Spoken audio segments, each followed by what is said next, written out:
Sometimes I feel I wanna hide, but that's just only in my mind. This funky groove just keeps me high. It brings me alive. And maybe I'll wait for the ring.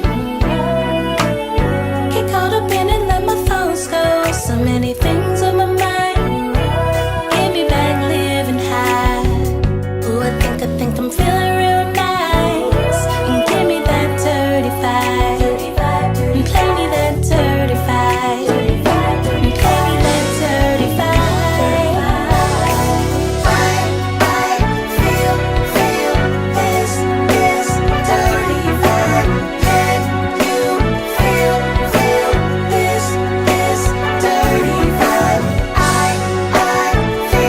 feel this 35. Can you feel this 35? There's just so many ways to feel.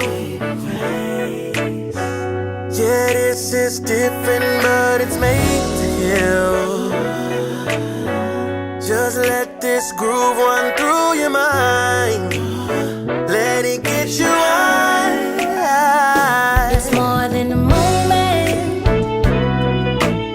giving me life. The feeling of euphoria, colors are flickering bright, and I'm here, got me going, and I don't wanna leave, keeping me here. And play me that 35.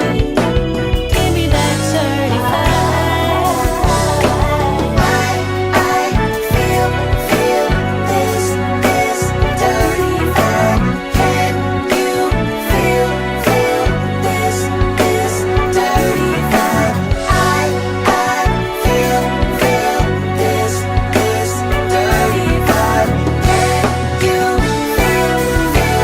this 35? It's overwhelming and indescribable. I get stressed from the world, so I'm turning to unreliable. Bass, guitar, and some keys, even the horns takes me places in the fields of gold I can adorn. I feel at most peace I possibly ever been, especially in those moments where it's set for me to never win. Overcome the odds, expression that be my cause, and turning this energy to a round of applause. I sing in with the melodies, fluent vibes incredibly.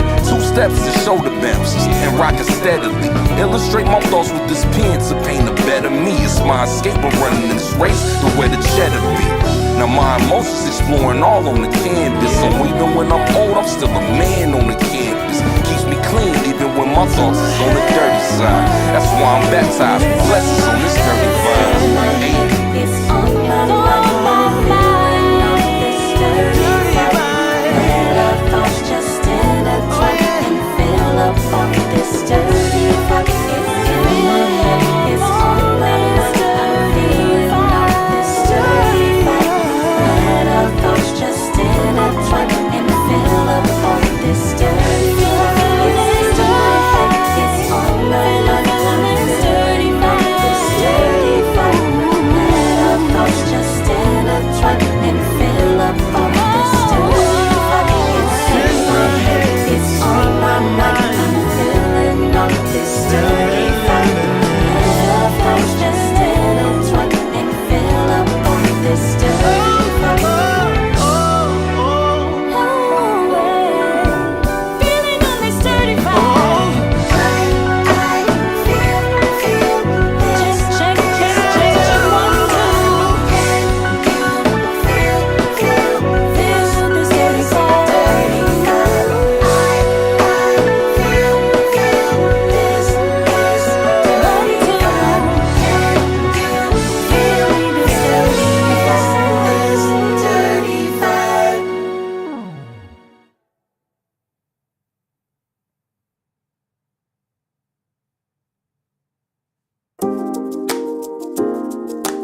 But your life does not. Oh my God. Oh my God. Bruh. Nigga. Oh my God. Oh my God. Bruh. Nigga.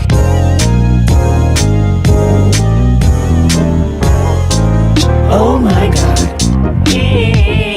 Oh my God. Bruh. Nigga.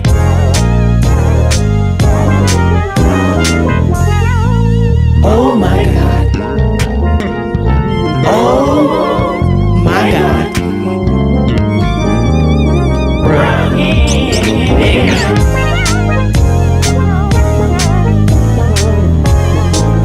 Oh my God. Oh my God. Oh my God. Bruh. Nigga.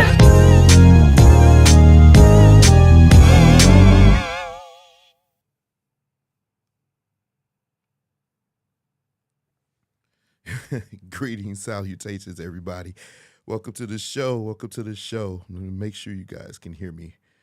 Throw some ones. Make sure you guys can hear me. Want to make sure we have no snafus tonight because we've got a lot to cover. So let me make sure. Throw some ones. Throw some ones. And make sure you guys can hear me. Cool. Nancy, I saw your question. The artist on that is called the song is called Dirty Vibes. It's by an artist, a friend of mine. His name is Dwayne D.O. Bradford. The name of his band is Second Nature. You can find that on iTunes, anywhere. iTunes, go to their Instagram page. Second Nature, that's the name of the band, D.O. Bradford. Man, I love their music. I keep telling them, I love their song. I wish I could play it just one time for him, but I don't want to take somebody's gig. I do like Renard. He's dope too. I just love great musicians. I like to see musicians in their element. The reason why I opened up with that, because Mono Neon, that's a once in a lifetime talent. He's one of the greatest bass players I've ever seen. I remember him. He probably doesn't remember me, but he came to AIM. You said you know what, Marcus? We're not doing this tonight, bro.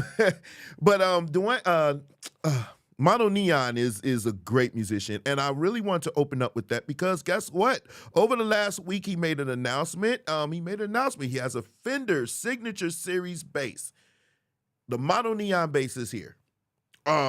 As you can see, it's very, very eclectic looking. It has the neon going on, the gold, the double humbuckers. I mean, everything you can imagine in this bass, if you are a bass player, you might want to check this out. I would love to have it. I actually had this bass in my cart ready to buy. Only thing I had to press was buy, and I just didn't pull the trigger because when I heard it, I was like, okay, does this fit with the way I play? Most importantly, Mono Neon is, like I said, one of the best bass players ever. Definitely top 3 most creative.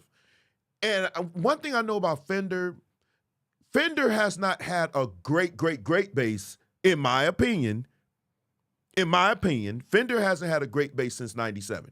Maurice Fitzgerald's bass, the blue one that everybody wanted, and they pretty much passed around like, shut up, Derek, we won't go there today. But that bass is an amazing bass. The 97 and the Anniversary series, I think that came out 99-ish. My Fender, the first Fender I got in 98. But after that, I don't know if you play Fender basses, but it just, I don't know what's been going on. The sound is different now. And so even when I got my Fender Elite, which was 2,700, well, 28 if you count the taxes and everything, count the taxes, I was amazed that this one only cost 1,500. So it kind of makes me think that they cut corners somewhere, because I can imagine you have one of the most well-known bass players in the world right now, and his bass is only 1,600. I don't want to say it just makes me a little nervous.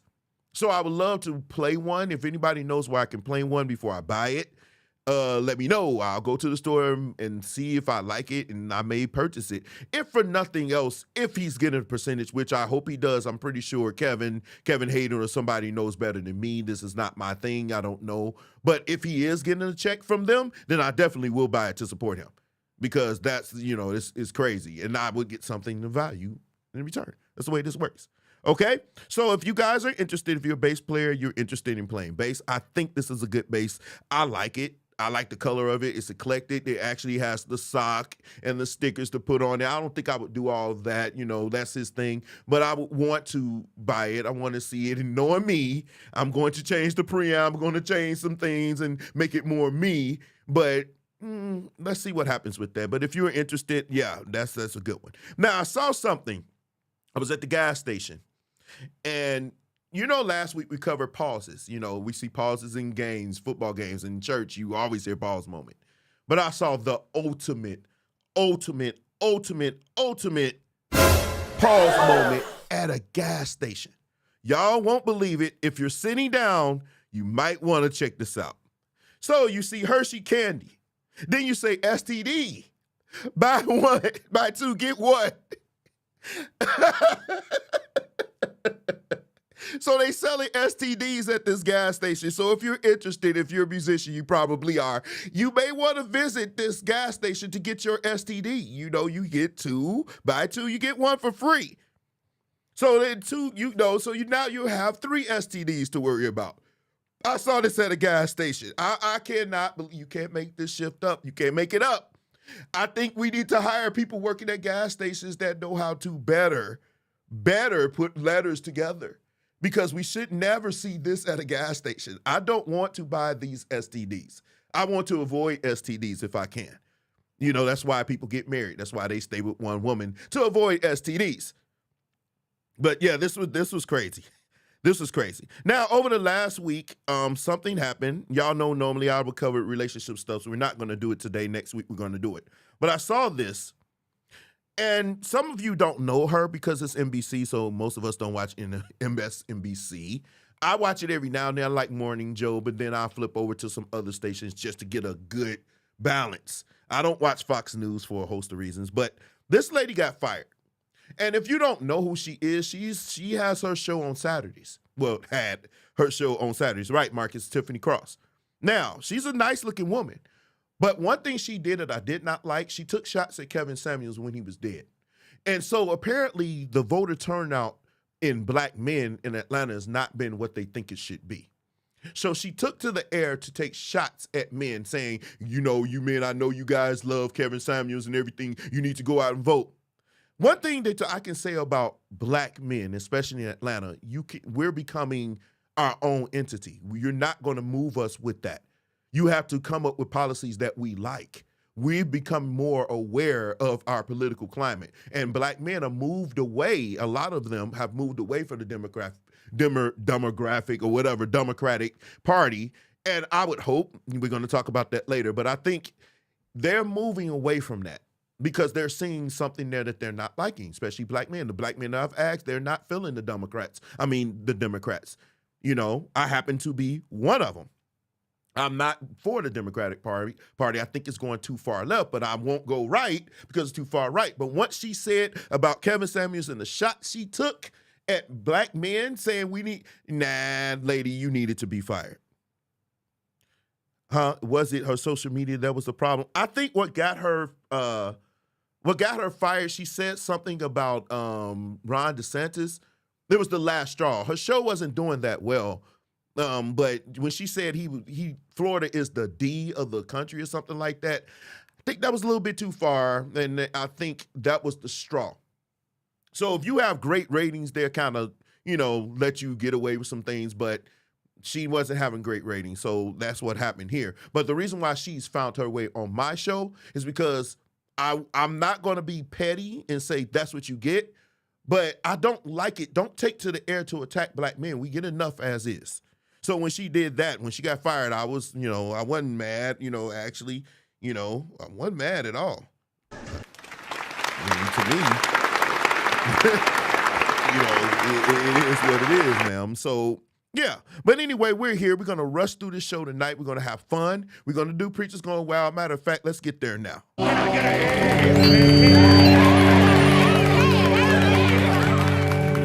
Preachers Going Wild has reached 50. It's 50 years old. Wow. That's a lot of preachers going wild. That means we've been acting up in church lately. That's crazy that we're here and preachers going wild.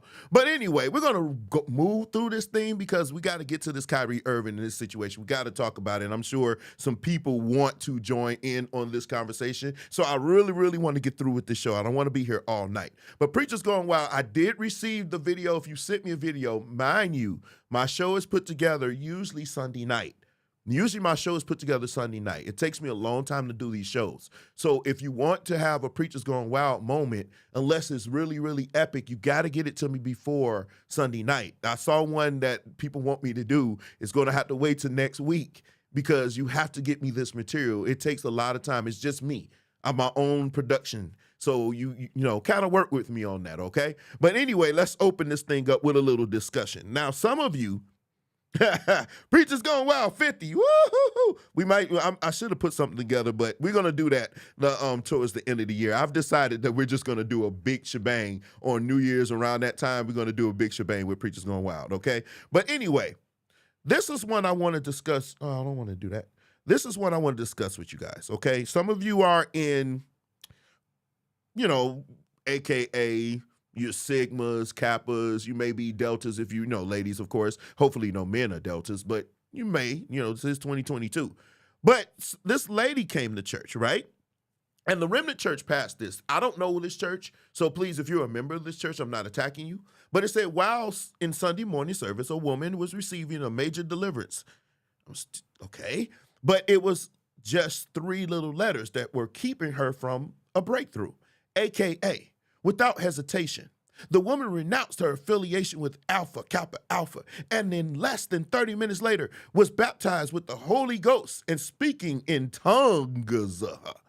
She surrendered all of her AKA paraphernalia and all of it along with a magic-themed notebook that we destroyed by fire. Now, those of you who are AKAs, what notebook are we talking about?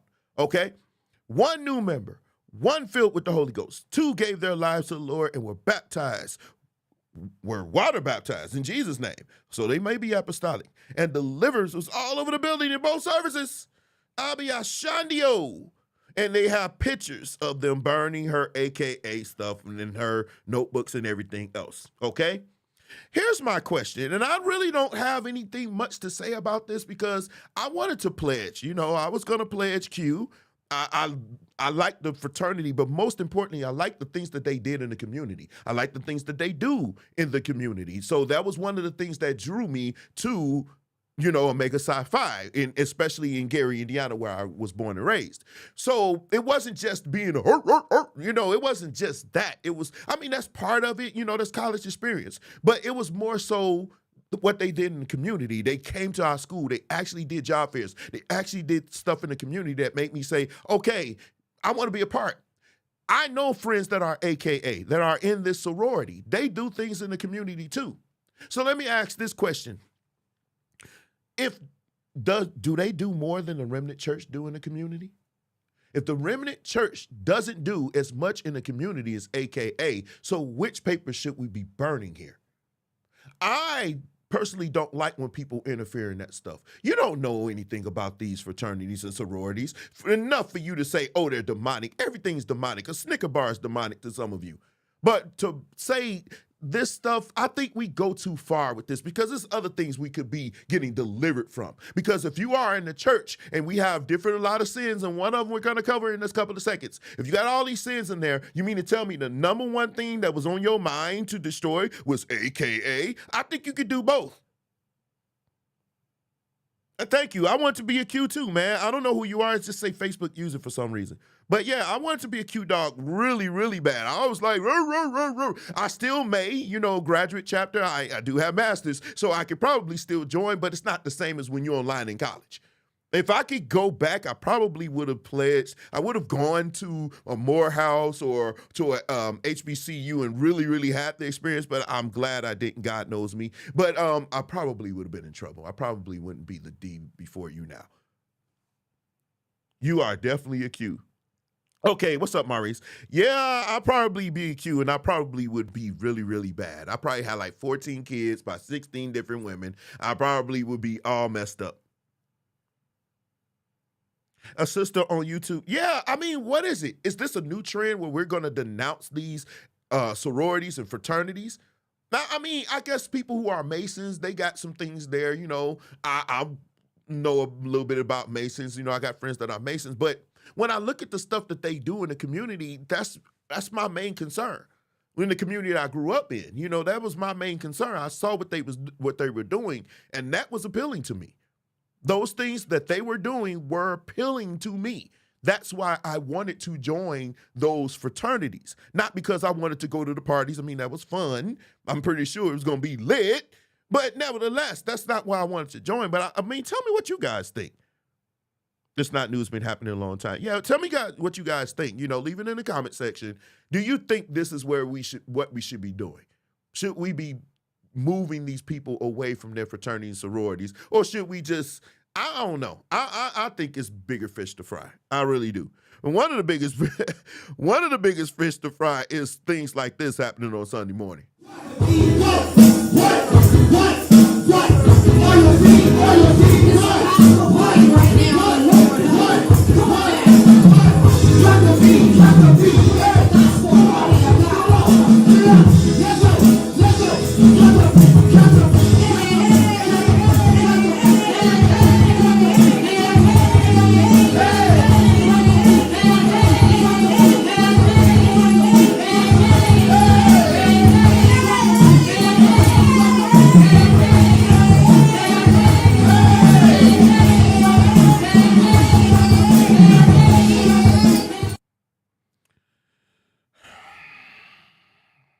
Okay, what do you guys think? I personally know a lot of churches do that to try to reach the young people because they think this is what they like, and some young people do like it, you know. But as a musician myself, I'm like, the lady that tried to flow in the beginning, it was it was a little bit too, but I don't mind it too much. You know, I don't mind the church getting radical. I mean, I think the thing that was the most radical was that yellow dress, but we're not going there today. We're not talking about that today, but it looked like it had a lot of, you know, I'm not going to do it. Nope. No silverbacks today. No silverbacks, but the baby with the guitar, that was epic. I mean, that was cool. I mean, like I said, you got to do something for the young people, but I just, when this was sent to me, I was like, the two things that stood out to me was that yellow suit jacket that was buttoned up and then that yellow dress. Yeah, and so they said the Baptist finger. My church always had bad rappers. Like, I'm the worst rapper. I call myself MC No Bars. I'm the worst rapper in the world. I be like, you rolling down the street, you can't move your feet. You got some. I'm always get bumble, jumble, gumble. I don't know how these. You know, that's an art form to me. You know, the people that can rap really well, they can think on the top of their heads, pause, and they can say those words. For me, I'm the worst rapper ever. I should never rap. If you calling me to rap on your record, then that means your record is going to tank. It's going to tank. I'm telling you that right now. But anyway, that wasn't the worst thing that happened. Check this out. I came to church and all that. But those is one of the songs that kept me. Like what? I love you. Love you. I love you, Lord, today. Because you cared for me in such a special your way. That's why I praise you. I lift you up and I magnify your name. That's why my heart is filled with praise. And you know, songs like this, you know, Jesus loves me, this I know, for the Bible tells me so. Little one who hear thereof, they are weak, but he is strong. Yes, Jesus, he loves me. I have to realize that God loves me. So, as an aggressive bass player that I can be at times, I do know when to turn it down. I think with singers, I think the worst thing that happened was probably the best thing, actually. But we have great singers like Kim Burrell and Nikki Ross and Karen Clark Sheard and basically Clark sisters. But we had these people that can pull off these incredibly difficult vocal acrobatics. And we are amazed and enamored by their ability to hit this stuff and nail it right on the one, pause, but not really. I think what happens is everybody believes they can do it. And so sometimes you get in the mic and you think you're doing all this. You know, remember the days they used to do the finger with it, pause, and they used to use like, oh my God, they're doing, and you like, oh man, I was never amused by that. I was always like, that's too much. I mean, if it take you 15 minutes just to get through the first song, like, I remember this one comedian named Tommy Davidson did this when he was like, oh, say, can you see? Can you see? Are you looking?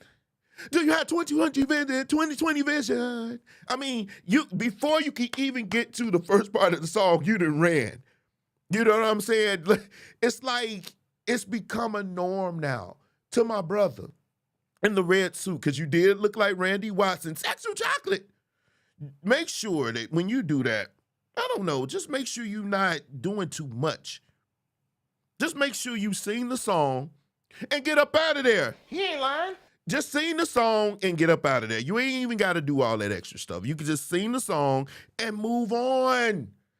That's why people say we're entertainers now. We're not, quote unquote, ministering. We're entertaining because we do too much at times. We do. A lot of us do. Musicians do it too. Not just singers. Musicians do the most. And sometimes when you're a musician, you need to know your place and stay doing what you were hired to do. Because this right here, what I'm going to show you, kind of ticked me off. All the time, everybody in church is not gay. Yes, they are. They are. There's still some heterosexual people in church, and there's still some women in church that like me. Y'all know. I can't tell. And when they see a tall, strong man, they make sure they fix their stockings a little bit. I can't tell. Bless you, Apostle. Where? Baby, I ain't got nothing for you. Where? I ain't got nothing.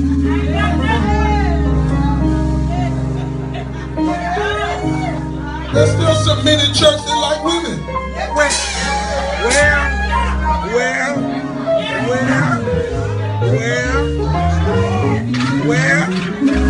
Oh, the Apple bottom jeans, boots with the fur.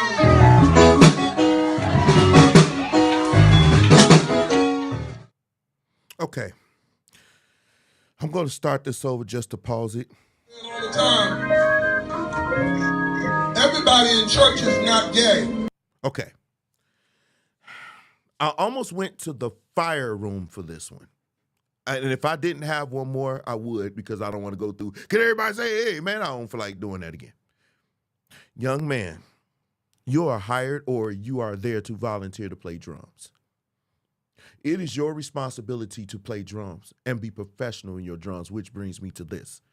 When did it become so customary to come in church with a freaking t-shirt on that look like you got it from Walmart?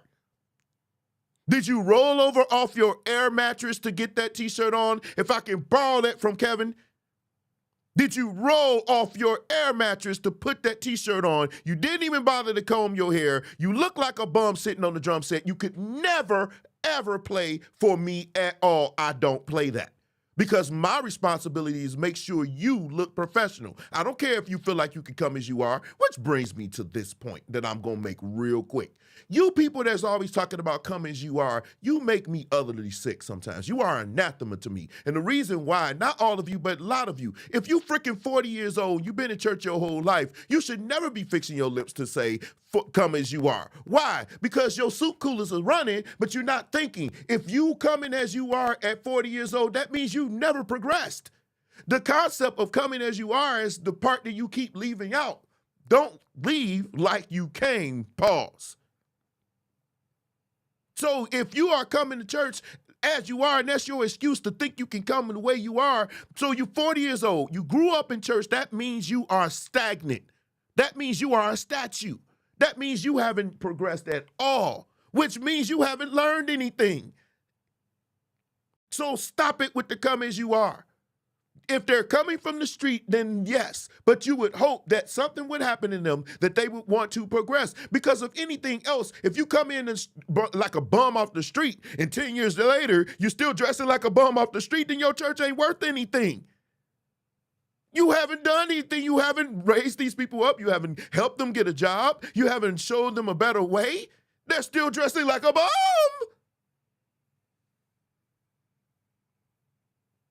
You dress like a bum. I can't stand musicians dressing like a bum. At least look like you took a shower.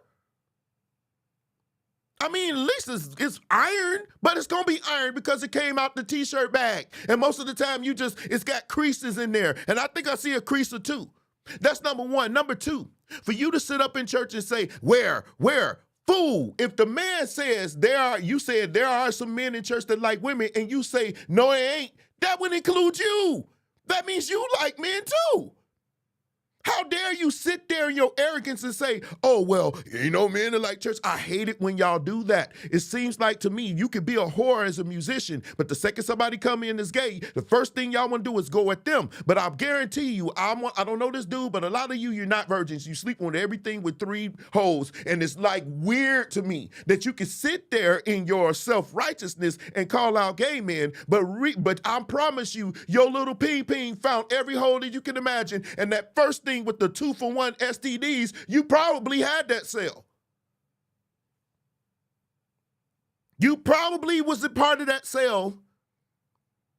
I'm tired of seeing y'all pop out 4 and 5 kids, but your first thing you want to do is go to homosexuals. They have no issues with child support. They have no issues with baby mamas. They get there, and most of the gay men I know, they about their business. They make more money than you, because they're not waiting on the next gig. So you sitting over there with this drum set that looks pretty crazy right now. And you sitting there really, really talking about them. Where? Here's my question. Where's your mama that allow you to act like this in church? Where's your mama? Where's your daddy? That they would sit here and let you be disrespectful like this in church. If you felt this way, then keep your soup coolers closed until you leave the church and then pull somebody up and have a discussion. But one thing I can say about you guys that's really, really amazing to me, you so hell-bent on being homophobics, but you will always run to the church and play where they are, where you say they are. You'll run to the gospel artists that you think are that way, and you'll run. Well, one ain't got nothing to do with another. Stand for something. Because you feel so strongly, why would you go play? Why don't you go make it an R&B? Oh, that's right, you're not good enough. Let's move on. Let's move on. That kind of, I hate that. I mean, you feel the way you feel. I'm not saying you should like homosexuals or anybody like that. That's your belief system. We're going to talk about that. But to sit in church and be disrespectful, when you could just sit there, just chill, just, all right. Where? I got my t-shirt on for Walmart. It cost me $2, but I'm looking for a woman that don't like gay men. You thought that was cute because some Bama up in there probably thought it was cute too. But let's see what this looked like when they're making money and you still waiting on the gospel gig with your little TKO drums. I don't care who you are. I don't like that kind of stuff. So if you're around me, don't pull that homophobic stuff because I'm going to look at you. Because some of y'all smell like old car seats from a Toyota plant that's been closed for 10 years. So I don't want to hear you ever talk about gay dudes, because at least a gay dude will watch his aspirations. You won't. I can't imagine a woman going down on you doing anything because she's smelling you and you think you doing good. Talking about gay dudes. At least they don't stink. All right, anyway, somebody posted this, and it goes along with what I'm going to talk about in a few. She posted this. Your ancestors aren't talking to you, nor are they protecting you. They are dead. Whereas this has some kind of merit, I want us as believers to be very, very careful. Because the last thing you want to do is infringe on somebody else's beliefs. The thing that really, really helps us is the fact we're supposed to demonstrate love to these people and show them a better way through our actions. To denigrate and to go at them about their beliefs, that's not part of that plan. Because you are no better than the people that oppress you if this is what you're going to be doing. I hate to see us go at other people's beliefs. If somebody says, first of all, from my African studies, they don't worship their ancestor, they revere them. Just same way y'all do. I miss my father, I miss my daddy. What's different from you doing that than them revering their, reverencing their people that passed on their ancestors? What's different? You have absolutely no clue. I don't think they're worshiping. I mean, that's not to say every tribe is not, but the tribes that I studied in school, they didn't worship their ancestors. They had a certain reverence for the people that paved the way for where they are right now. Maybe if you did that, you probably would be better off. But I don't think as believers, we should be excoriating people about what they believe. We shouldn't do like our oppressors do anyway, which is probably some of the reasons why your ancestors were Christians to begin with. So we're not going to do that. So every time I see this, you'll find your way here. We don't do that here. Because it's been a lot of things that's been said on Facebook, and you take shots at people and their beliefs and what they think and whatever. Now, I know I may put up this as dumb or whatever, but I do that in some ways to start an engagement, to start dialogue. And I say this is dumb, but not your belief system. If you want to worship rats that's been cooked before a Chinese restaurant or something like that, then go ahead and do that. I'm not going to knock you. I'm be like, well, can I have mine with orange? But nevertheless. Did she say more?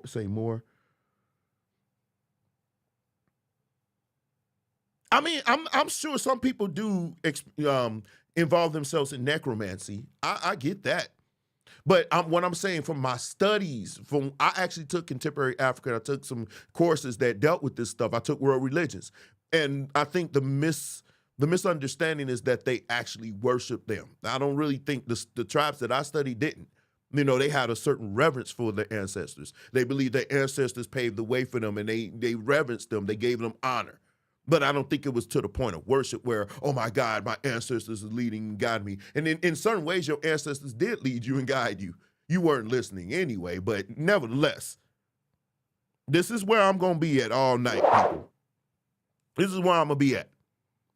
So if y'all ready, we're going to move on. Because somebody found their way. You're so dumb. You are really dumb. For real.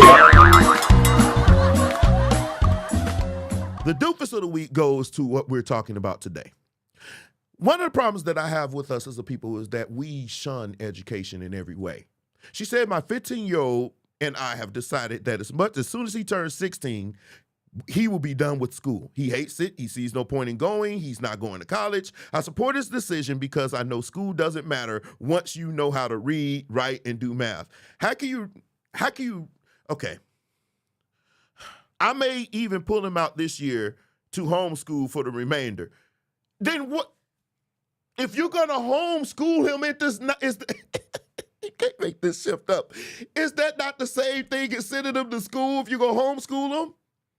Now, I'm not one of those people that believe everybody should go to college. Some of you should stay away from college because you absolutely would not make it. But I will honestly say to say education is not important or school is not important, and mostly I hear us, it kind of pains me to hear us say that because I know a certain demographic ain't saying the same thing. You know, we're the ones that's saying, oh, don't send, school doesn't matter, school doesn't matter. Any profession that you do on a professional level, most of it will require some school, even if that school is the school of hard knocks, which is experience.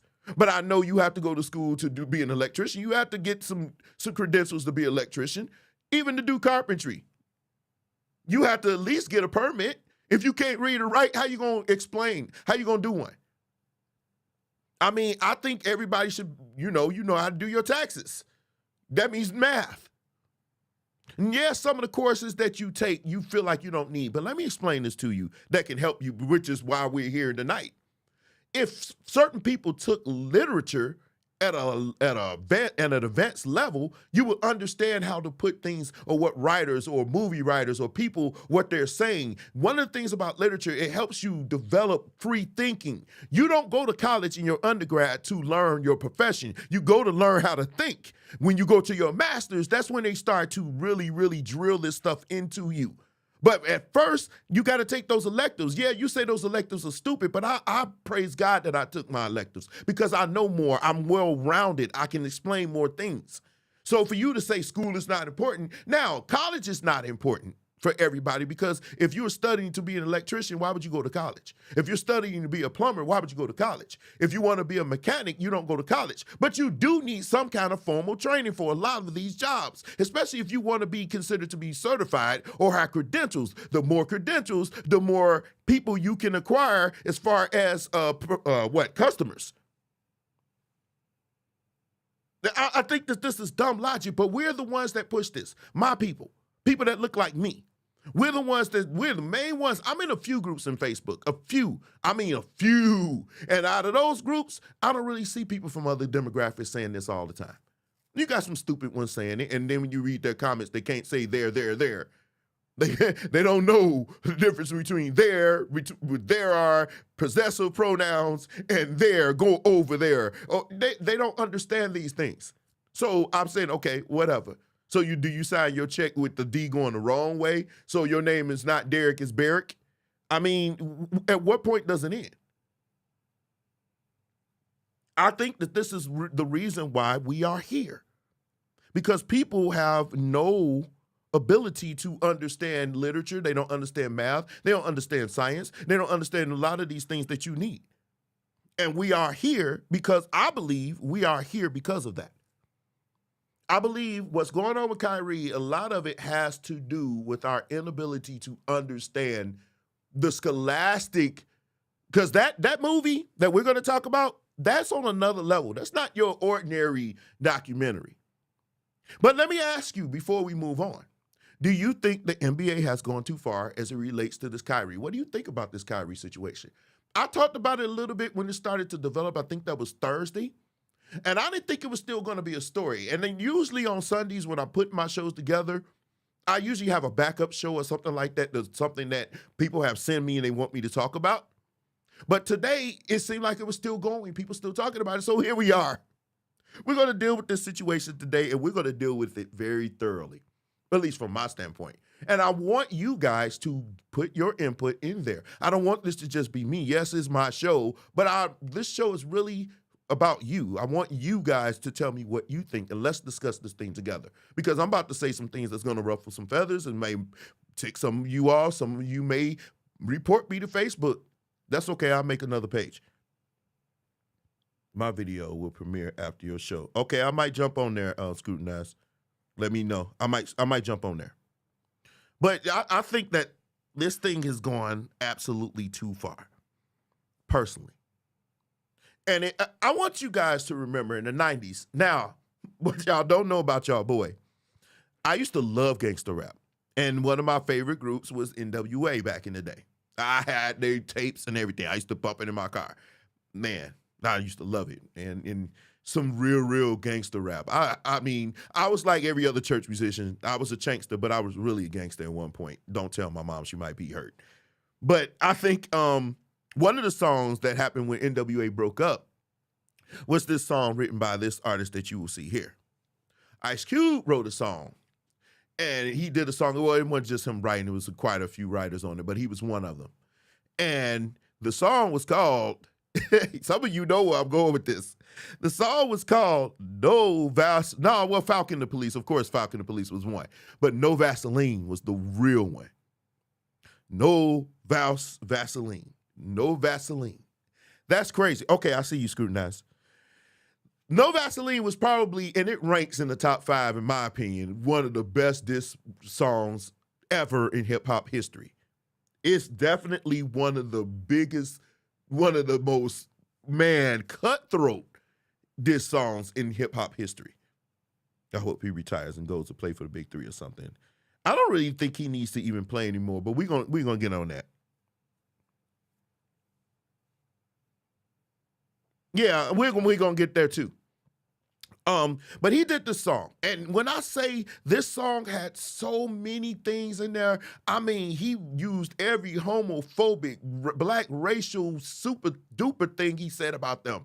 I mean, crying out loud. If you read the lyrics to No Vaseline, you're gonna be like, how did this even make it to the tape? But they found a way for that to make it to the tape. But after all of that, when you go back in the 90s, you look at the newspaper, you look at the criticism that Ice Cube got for this song, out of everything he said about them, including using the N-word on them, out of everything, yeah, you say, well, it ain't bad because it came from him. Nevertheless, out of everything he said about them, and especially the homophobic stuff, the two lines where he mentioned that untouchable word that starts with the J, the two lines that he said that's the part that everybody jumped on.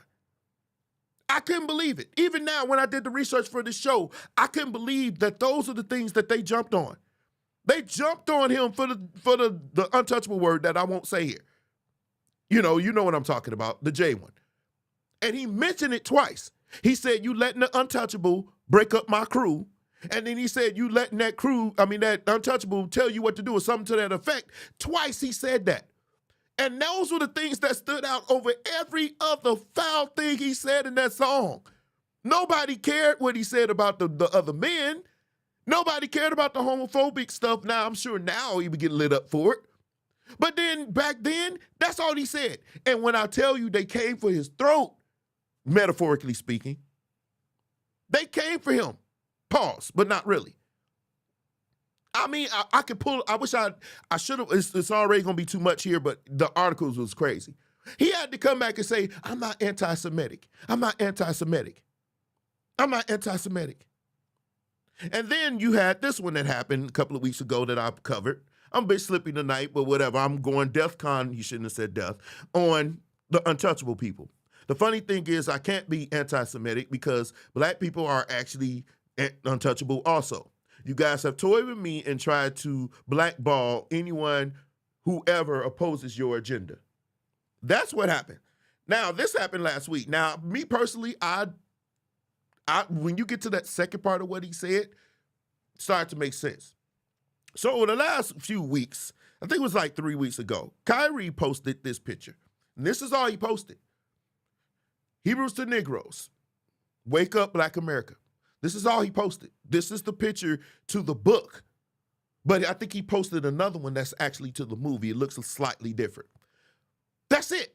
No commentary, no nothing. This is all he posted. That's it. And it sent a storm. I mean, it sent a storm out. No comment he said, nothing. He didn't describe it. He didn't say the parts he liked, the parts he didn't like. He just put the picture up. And they went at him like nobody's business, right? But here's the thing. The question that you need to ask yourself. They didn't go at the author of the book. They didn't go at the author of the book. They didn't.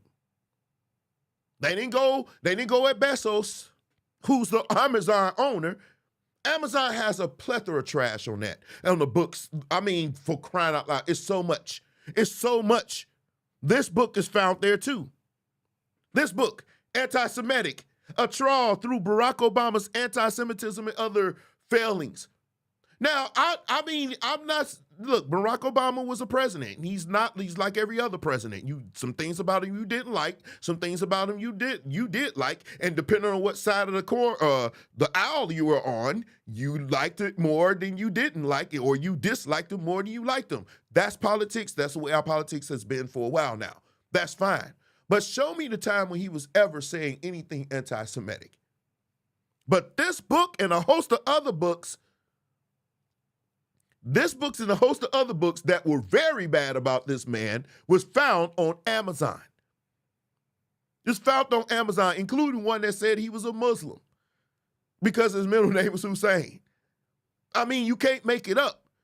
But this is Amazon. Amazon with these books, it's a whole lot of trash there. So it wasn't just this movie. But when are they going to be held accountable for carrying this kind of junk? They went at KYRIE for posting just a picture, but they won't go at Bezos. They won't go at Amazon. This is what they do. There's plenty of trash.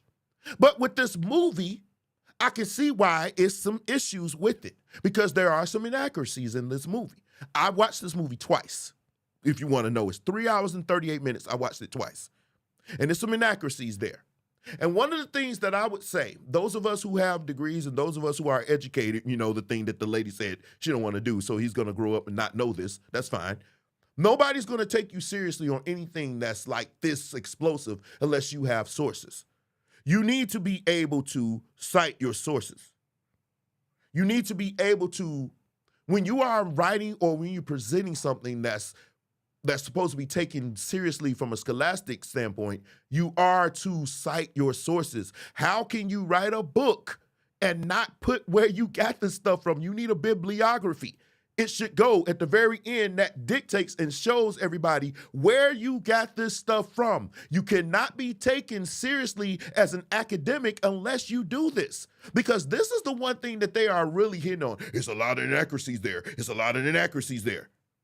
So you need to cite your sources. And I'm only saying that to people, everybody who wants to write books, everybody who wants to be on here and think they are Facebook or whatever, you want to talk, that's fine. But when you start talking about history or anything else like that, you need to be able to say, according to this, or according to that, or according to this, or I found this there, or through my research, I found this there. And be ready when somebody asks you where you found it. When they ask you that, you're supposed to say, okay, this is where I found it, or hit my inbox, I'll send it to you.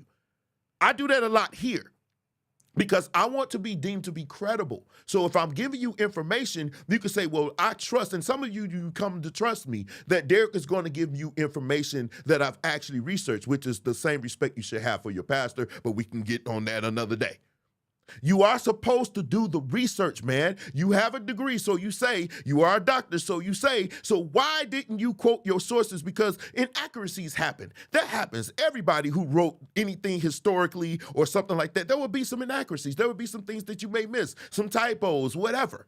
I understand that, but if you can cite your sources, at least you can lead people to where you go, and it makes yourself look more credible. That doesn't take away from what you were presenting, but what I'm saying, if somebody's looking for something to tear your book down and they see an inaccuracy or they see something there that's not cited, they're going to say, oh, it's all lies, it's all trash. This is pretty much what they're doing with your movie. I wish I've known him personally, because I would have him on the show. But I would tell him, if he was sitting here, I would tell you, you should have cited your sources, because they're ripping you up about that. And we're going to get somewhere else. In the documentary, it mentions the Holocaust. And one of the things that they say was anti-Semitic is how it says one of the falsehoods was that 6 million Jews died in the Holocaust. It didn't say the Holocaust didn't happen. It didn't go that far. You know, there are some people that deny the Holocaust. No, that actually did happen. It was horrible. That actually did happen. But it said that 6 million died in the Holocaust. Now, when I did my research on this, I found that there has been some different opinions on that. Some people don't think it was that many. Some people actually think it was more. Understand that the research that they did, how they came up with that number, was based off of census. It wasn't necessarily based off of number of bodies that they counted. It was based off of census. This is how many were there before. These are how many people were there. I mean, this is one of the ways. This is accurate. So it could be 6 million, but most scholars believe around that 6 million. What I hate is that, especially in this country, they have lowered the number. They say that's a great number of people died. We should give honor to them. But what they forgot, the one thing that they keep trying to sweep up under the rug, that there were way more slaves that died in the slave trade than even that. But they want us to forget about that. Because if we bring this up, you've been called anti-Semitic if you say, well, it was more slaves died. The only difference is they gained the country. What did we get? What did our ancestors get?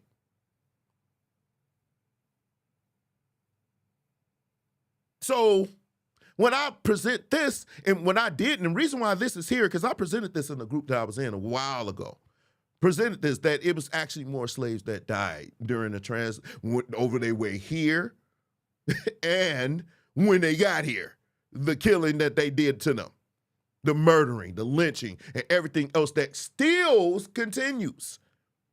But they always sweep that under the rug and say, oh, you're being anti-Semitic now. No, I'm bringing things to proper perspective. Because how dare you say which you say you did. I'm not knocking that. It did happen. But don't try to throw away what we've been through and what we still go through. Because if we so much as say, I don't like pickles, they're going to cancel us. But you can say anything about us online and then nothing happens.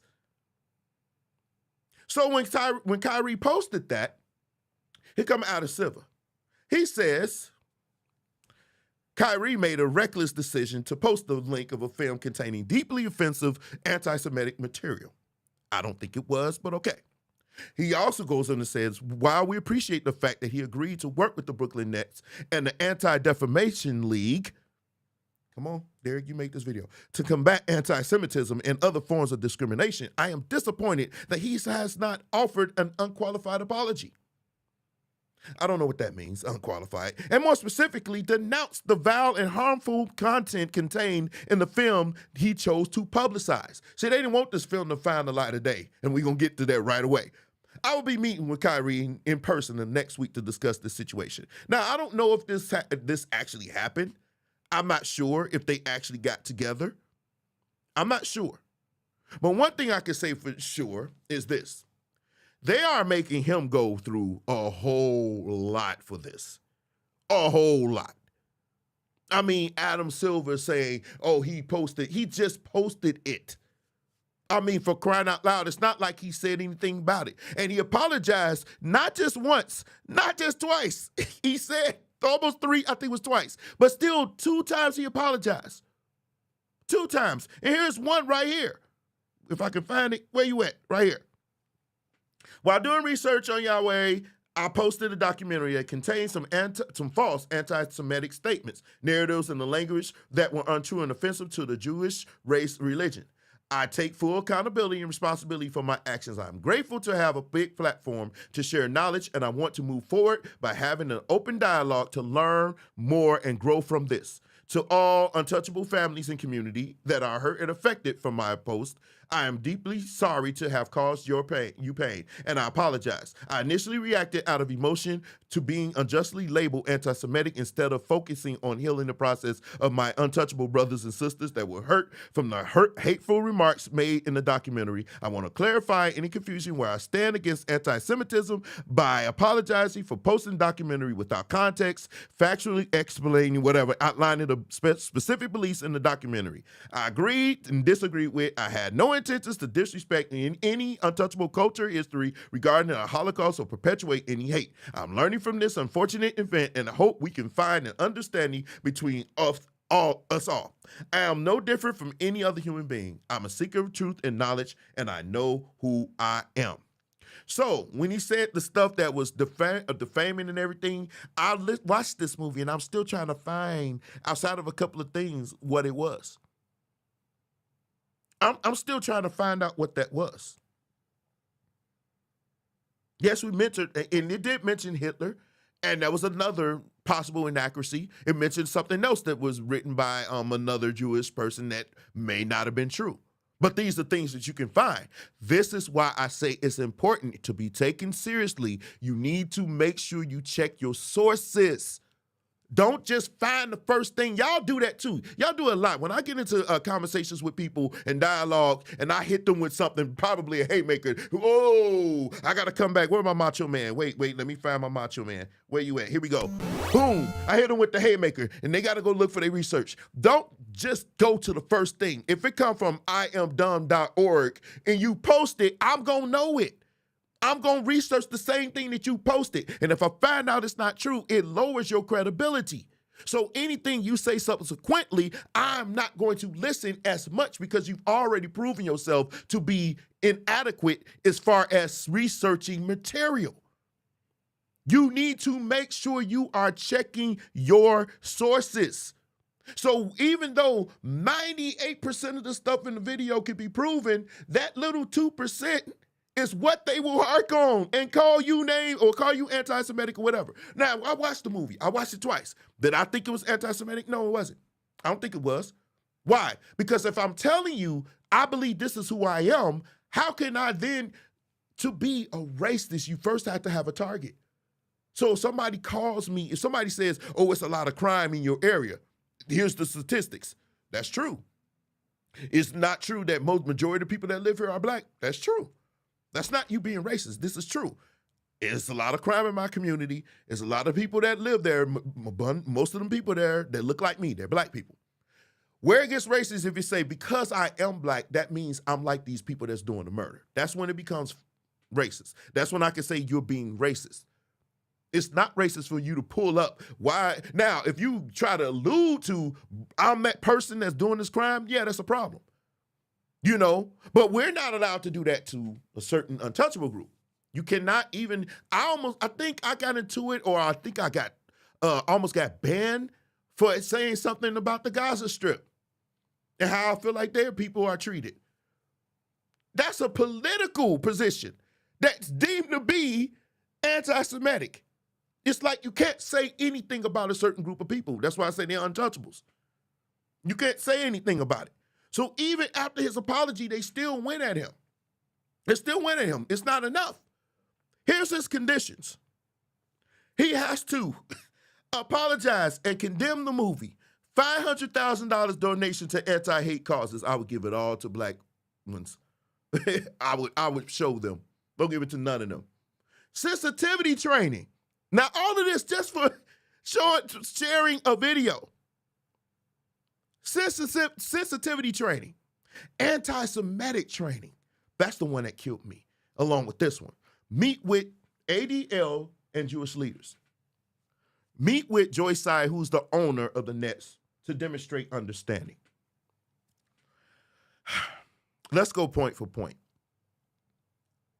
Now, let's go 500 Falcon that. We ain't doing that. Nope. Falcon that. We ain't doing it. Sensitivity training for what? He didn't make the movie. He didn't write the movie. He ain't selling the movie. He gains nothing from this movie. The author gets paid. Amazon gets paid. He gets nothing. Why does he didn't write it. Why does he have to go through sensitivity training? This is amazing. And then he has to go through anti-Semitic training. What is that? What does that mean? What does that mean? Can somebody please explain to me what that means? Meet with the Jewish leaders. For what? Now, here's the thing. You can meet with my aspirations. You can meet with that. But apologize and condemn the movie is the one. He already apologized. But see, I'm thinking it's deeper than that. By condemning the movie, you are saying you don't agree with the stuff that's in the movie. The part that they really don't like has nothing to do with a lot of the things that's in the movie, like the factual stuff. Yes, there were untouchables that had their part in the slave trade. People don't know that. They had slaves too. Now, it wasn't a great number. It wasn't even a large number. It was a very, very small number, but they try to act like they didn't have no part in it. No, they had their part in it just like everybody else. They quick to throw up, oh, Africans had part in the slave trade. We know that. But see, when we bring up the fact that the untouchables had something there, oh, you being anti-Semitic. No, it's a fact. They had a part in it. That's factual. So that's not being anti-Semitic. I don't give a falcon if it hurts your feelings. It's the truth. You don't care nothing about my feelings when you going at us. We gonna show that. Nobody, listen. No, I'm gonna wait. I'm gonna wait. But no, they want them to condemn the movie, basically saying you're not. Whatever that man believes, whatever you may believe, you're not. That's what this is. This is reconditioning. That's why you got to meet with these people. That's why you got to have this training, these special trainings. That's reconditioning. We're going to show you how you're not. We're going to show you, and we're going to reprogram you to think like us so you can fall in line. That's why I made that picture with the Obey on his jersey. That's why this background looks this way. We're going to show you. This is a modern day bucking. Back in the day in the slaves, what they used to do, they used to take the male slaves and they used to do some horrible things to them that I won't say. You can research that in front of everybody to show that who owns them. And this is what this looks like. This is exactly what this looks like. Because he gets in trouble for just posting a picture. And he's a basketball player. He's a basketball player. A basketball player. But the president of the United States retweeted a video of men saying white power. And nothing happened. No condemnation, no anti-racist meetings, no meetings with leaders of other demographics, nothing. The president of the United States retweeted this and had his say. And nothing happened. Now, those of you who may watch this, I don't like Donald Trump. I think he's the most despicable human being on face of the planet, but I thought that long before 2016. The only reason why I even thought about voting for him because I didn't like Hillary even more. But during the election, I learned that I really, really don't like him. And more so, he wasn't qualified to lead this country. But this has nothing to do with him right now. This has everything to do with the fact that the president of the United States reposted a picture or reposted a video of them screaming white power and absolutely nothing happened. But now a basketball player got to go through all of this just so he can keep his job. But you can lead the country, be the top man in the country and repost and retweet and share this stuff. And this wasn't the only one. And nothing happens. Nothing. Can somebody please explain to me how I'm supposed to digest that? When I see y'all go with this man that looks like me? No, I don't agree with everything. I'm not the person who believes the earth is flat. To me, that's nonsensical. We're not doing that tonight, Chris. We're doing another one. But to me, that's nonsensical. There's some other things, sharing things from Alex Jones. I didn't agree with that either. But on this regard, he did nothing. This is a movie. Go watch it. Go watch the movie. Now, some of you going to get mad because oh my God. But it's really just explaining why he thinks that black people are the natural untouchables. And I saw your face last night, Chris. We'll talk about that. That's funny. And I just think that KYRIE's just going through a lot right now because it seemed like nobody has his back. Nobody has his back. This man just posted a video. That's all he did. I mean, he didn't even post the video. He just posted the picture of the video. And now everybody's attacking him. And it seemed like everybody walking away from him. I didn't like what LeBron did and said. I mean, I think it's best for you not to say anything because you didn't watch the picture. And it's evident that everybody that's going against this man right here, they did not watch that picture. If they watched the documentary, we wouldn't be here. They'd be like, I saw a couple of things, but it wasn't anti-Semitic. No. Now, here's the thing. Well, you called them Satan. The Bible said they're a synagogue of Satan. I thought that, I'm sorry. I forgot. We're in that dispensation where we take out the parts of the Bible we don't like. I'm sorry. Forgive me. I forgot. But the Bible said the synagogue of Satan, the people that act like they are pretty much his chosen people, but that are not. So if I believe that's me, I'm the chosen, and you're not, and you acting like you are, and I post from Revelation, I think it's in chapter 2, does that make me anti-Semitic? If this is what the Bible is saying. That's something that people are not even thinking about. That's something they're not thinking about. And like I say, he has no help. Because these people right here, some of these are basketball players. Some of these are basketball players. And they look like you and I. But I want you guys to see something. Y'all see the TNT there? Guess who Turner Network TV is owned by? The Warner Brothers. Warner Brothers. And guess who started the Warner Brothers? You cannot make this crap up. Guess what they are? Untouchables. So when people say the media is controlled, when I did my research, I almost laughed. This one lady tried to say, "Oh, wait, no, they're not. It's not controlled. No, they're not. They don't control every entity." But when I researched, almost every major media outlet has one untouchable on some upper management, if not the owner. Their CEO, their chairperson, their vice president or president. They're not in the low levels. They are in the high levels. So when they say that, they're not just saying that. That's actual factual in a lot of instances. So even though they don't own Sony, Sony is Japanese, I believe. But when you look at that board, you look at that people that's running the show over there that's making decisions with the low levels, guess what? They there. And it's like people want to just say, well, everything's anti-Semitic. And I ask you, I present to you this question. What does it mean to be anti-Semitic? Well, somebody on my friend Kevin Hayden's page decided to say this. She says, saying that you are going to, I'm not even going to say that, Con 3 on Untouchables is anti-Semitic.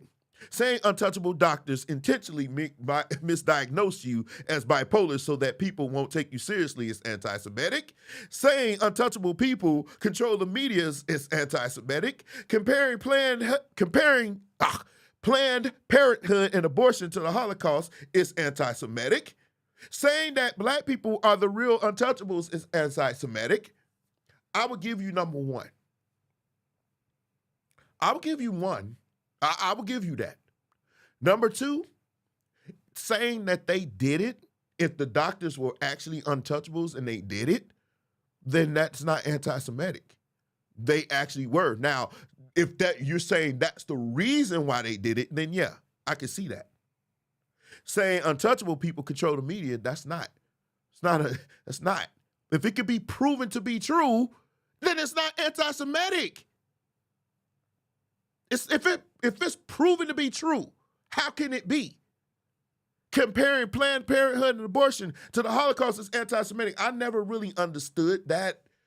I mean, when he said it, I was like, you could have went better. The slavery thing is all you had, and that happened before. You could have just said slavery because, believe it or not, we're still there. We've never grown as a country from that. And it's evident from this election cycle. I hope you guys are going out voting. We're going to end with that. Saying black people are the real untouchables, that's the one that's sitting with me. And that's what this is about. This is not about anti-Semitism. It's about you having the nerve to say that you are that. Have y'all noticed there has not been no biblical movies in a long time? Because a lot of people are waking up to the fact that there is no way a European could have been in that area at that time in the world, during that time in history. Have y'all noticed that? You ain't seen a Jesus movie in a long time. You ain't seen really too many biblical movies. I haven't seen any. Not like they was back in the day. You have, especially during Easter time, they was pushing them out like horror movies at Halloween. But you ain't seen it. You want to know why? Because more and more people are waking up. And if nothing else, they may not all agree that we are the chosen people. They may not believe that. But one thing they do know, that Charlton Heston should not, Heston, whatever his name is, should not be playing Moses. Moses had dark skin. That much is true. And the pharaohs had dark skin. You did not, in that time in history, there is no way you had light skin like that. But that's the part. And that's the part that we need to really understand. They are doing this to send a message. How dare you? See, as long as Hebrew Israelites, they had their little street corners, as long as they had their street corners, nobody cared. They just left. They left group of streamers. I love it when they say that. There are some extreme groups, but to compare them to the Proud Boys, that's a little bit too far. That's a little bit too far. But most of them are pretty straight. They just believe what they believe, and that's fine. Yeah, you got some more militant ones, but let them be them. But they're on the street corners. They're not taken seriously. This, when KYRIE posted it, it brought attention to the world about this. And that is something that cannot happen. Whether you believe it or not, The fact that this issue, the fact that this thing made its way, right, the fact that this thing made its way to national status, that's what pissed them off. That's what made them mad. And so when that happened, they looked at him. Okay. All right. That's what they did. They said, okay, we're going to handle you, bro. We're going to take care of you. We're going to make sure, we're going to, like the Bible say, rebuke before all so that others may fear. They said, we're going to make an example of you. We're going to make you, we're going to recondition you. We're going to buck you right in front of everybody. Now, what would Derek do? I don't know. I'm not in his position. A lot of us, we talk that trash because we make $30,000 a year, of course. We go get off our air mattress and go find another job. But none of us are making the money. We don't have to make that decision. We don't know what we do. Like, even though I'm pretty much winning LeBron, he has a higher load to carry. I don't know. Me and my being, I don't know.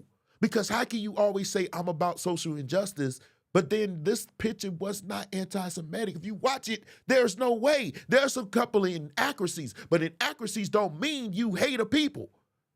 It doesn't mean that. It doesn't mean that. And the crazy thing that drives me crazy is they go at him for posting this. And the person that trying to run again says this just happened last month. No president has done for Israel like I have. Somewhat surprisingly, however, our wonderful evangelicals are far more appreciative of this than people of untouchable faith. He literally called them out. You see this? Where's his apology? Where's holding him to the carpet? This man is going to run again. Make no mistake about it. He's going to run again. There is no, listen, you go at KYRIE, this just happened. What are they going to do about it? This happened last month. Nothing's going to happen. Nothing's going to happen. Meanwhile, on another page, my friend posted, and this comment, when I saw this comment, did you not know this comment was hidden? You know what it said on Facebook? This comment is deemed to be, what did it say? It may be, what's the word I want to say? Offensive. And so I had to click unhide to see this comment. Y'all see what's going on here?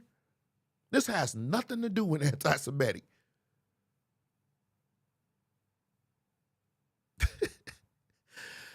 Oh, God, you can't make this up. You can't make it up. And the funny thing is, I saw somebody post this movie. If you don't know who this is an actor. I like him. He was in Forrest Gump. But he played a movie called George Wallace. Now, those of you who know anything about history, you know about George Wallace. He was the one that said segregation today, segregation tomorrow, segregation forever. When there was black kids trying to enter segregated schools in Alabama, I believe it was.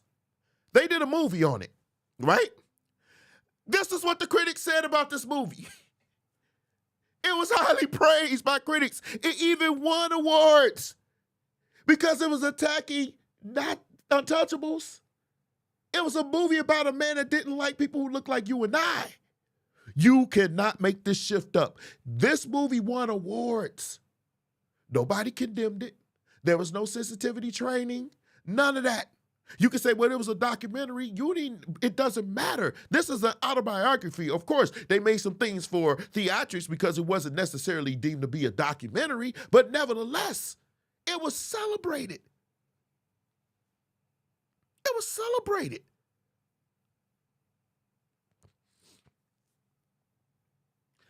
We are facing an election after talking about this, and y'all see what's going on. We are facing an election where people have decided to say any and everything about you. Tomorrow, it is an election. Yeah, that's his name. Tomorrow, I'm not telling you how to vote. I'm saying vote your conscience. But I'm going to be honest with you because it's my show. I find myself very troubled that people who look like me can vote for the same side of people who think this is funny? Who would post and laugh at this? These are the people on the right. I'm in the center. I'm laughing at both sides. But there ain't no way in the world I would vote and side with people who think this is funny. Or this. They think this is funny. This is the side that you would want to vote with? Is this where we going with in this country? This is on the line tomorrow. These people. Or this.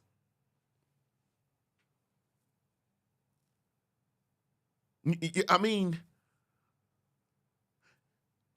they are allowed to say this stuff about you. You can't touch the untouchables because you got to go through everything KYRIE's going through, and I think they're going too far. Meanwhile, they're able to post this stuff about you. And then read about this. As they poured into the Capitol, right, the black police officer, he passionately testified, this happened a while ago, right, about the epithets that he heard while serving in uniform. Look at what they said. You hear that, guys? This blank voted for Joe Biden. A woman in a pink MAGA shirt yelled at the police officer, right? He recounted as he voted for President Biden. Boo, effing blank. The crowd of about 20 yelled back, done, recalled, right? Then he said his story wasn't unique. He heard from other black officers that the insurrectionists yelled at the officer, put your gun down, we'll show you what kind of blank you are. These are the people on the other side, y'all. Because they can say whatever they want to say. No matter what, they can say whatever they want to say. They can say whatever they want to say. This is where we are. Because we got people like this. Joe Biden's 5 million illegal aliens are on the verge of replacing you, replacing your jobs, and replacing your kids in school. And coming from all over the world, they're also replacing your culture. And that's not great for America. What culture are we talking about? When you say illegal aliens and they're coming to take your culture, what culture are we talking about? See, we're talking about KYRIE and the sharing of this. And all he did was post a picture of the movie. But these people are in the mic saying this stuff and nothing's happening. You want to know why? Because they talking about people who look like you and our quote-unquote so-called brown people who are also deemed to be God's chosen people, the biblical Israelites, right? Check this out. Some people say, well, they're soft on crime. No, they're not soft on crime. They're pro-crime. They want crime. They want crime because they want to take over what you got. They want to control what you have. They want reparation because they think the people that do the crime are owed that. Bull. They are not owed that. So, what group of people in this country, real quick, want reparations? What group of people want reparations? They don't take a rocket scientist. Those people that say you don't have to go to school, you could be a big buffoon and know who they're talking about. So when I hear them say tough on crime, most likely Republicans will take the House. I'm not sure about the Senate. Most likely the Republicans going to take the House, right? The first thing they're going to do is get rid of that commission that's looking into the insurrectionists on January 6th. That's the first thing they're going to do. The same people that turn around and say they're not tough on crime. So when they're going to shut down this thing that really probably is one of the greatest crimes that happened in this country that you could think about. So if they're going to shut that down, what crime are we talking about? When they say tough on crime, this is the same rhetoric that was used in the 70s and 80s when it was the war on drugs. Who you think they were coming for? You think they were coming for the people who look like the ones? They talking about the ones that's walking up in these schools doing these terrible things to these children? Walking in these schools, walking in public areas, just doing this stuff?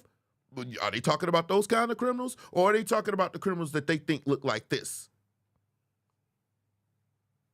On sight, you look like a criminal. 17 years old, shot, unarmed.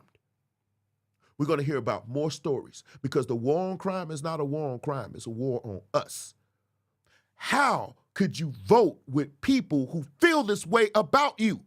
How could you go into the ballots and say, oh, I'm going to vote for these people? They don't like you. They've shown it. They feel empowered to say this stuff about you. There is no way you can tell me that you feel good doing that. I don't give a falcon about a policy at that point.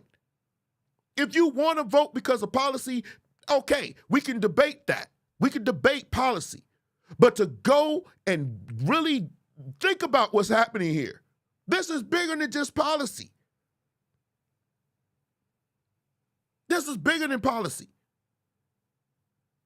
Check this out. You know, Putin mentioned the N-word. You know what the N-word is? It's, no. It's the nuclear word. He mentioned the N-word yesterday, the nuclear word, not supposed to be mentioned. So, I don't know if you could hear it, but when he said the N-word, you heard a lot of people say, woo, woo, woo, woo. They didn't know he was talking about nuclear. They literally cheered because he thought he was saying the other N-word. And that wasn't the most disturbing thing that I seen in this. You know what I saw that was real disturbing? Was if you look behind him, the laughter of people who look like us. All three of them that look like us are smiling. They're smiling. Let's get back to KYRIE. Why did I go here with the voting thing? Because one thing that's showing me, listen, there is no help coming for us. Not above, not below. We are all we have. We are all we have. Scrutinize, I understand that. But this is bigger than just that, to me. To me, this is how I feel about it. You may feel differently. That's fine. We can debate. But I just couldn't see myself going in there. Because after you finish voting on that side, do you wait and hold his hood while he votes too? Hold this, boy, and you hold his hood. Yeah, that's a boss. And you go vote while they vote for people who say this stuff in the mic about you, who actually are putting in plans to keep you there. I'm not feeling that. No, neither side. But see, here's the problem, and I'm glad you brought that up. First of all, you know I'm center, Chris. You know I'm right here. I'm not for either.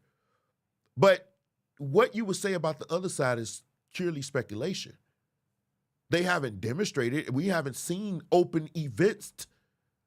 And last I checked, when you go to some of their events and their rallies, they're not saying stuff like this in the mic.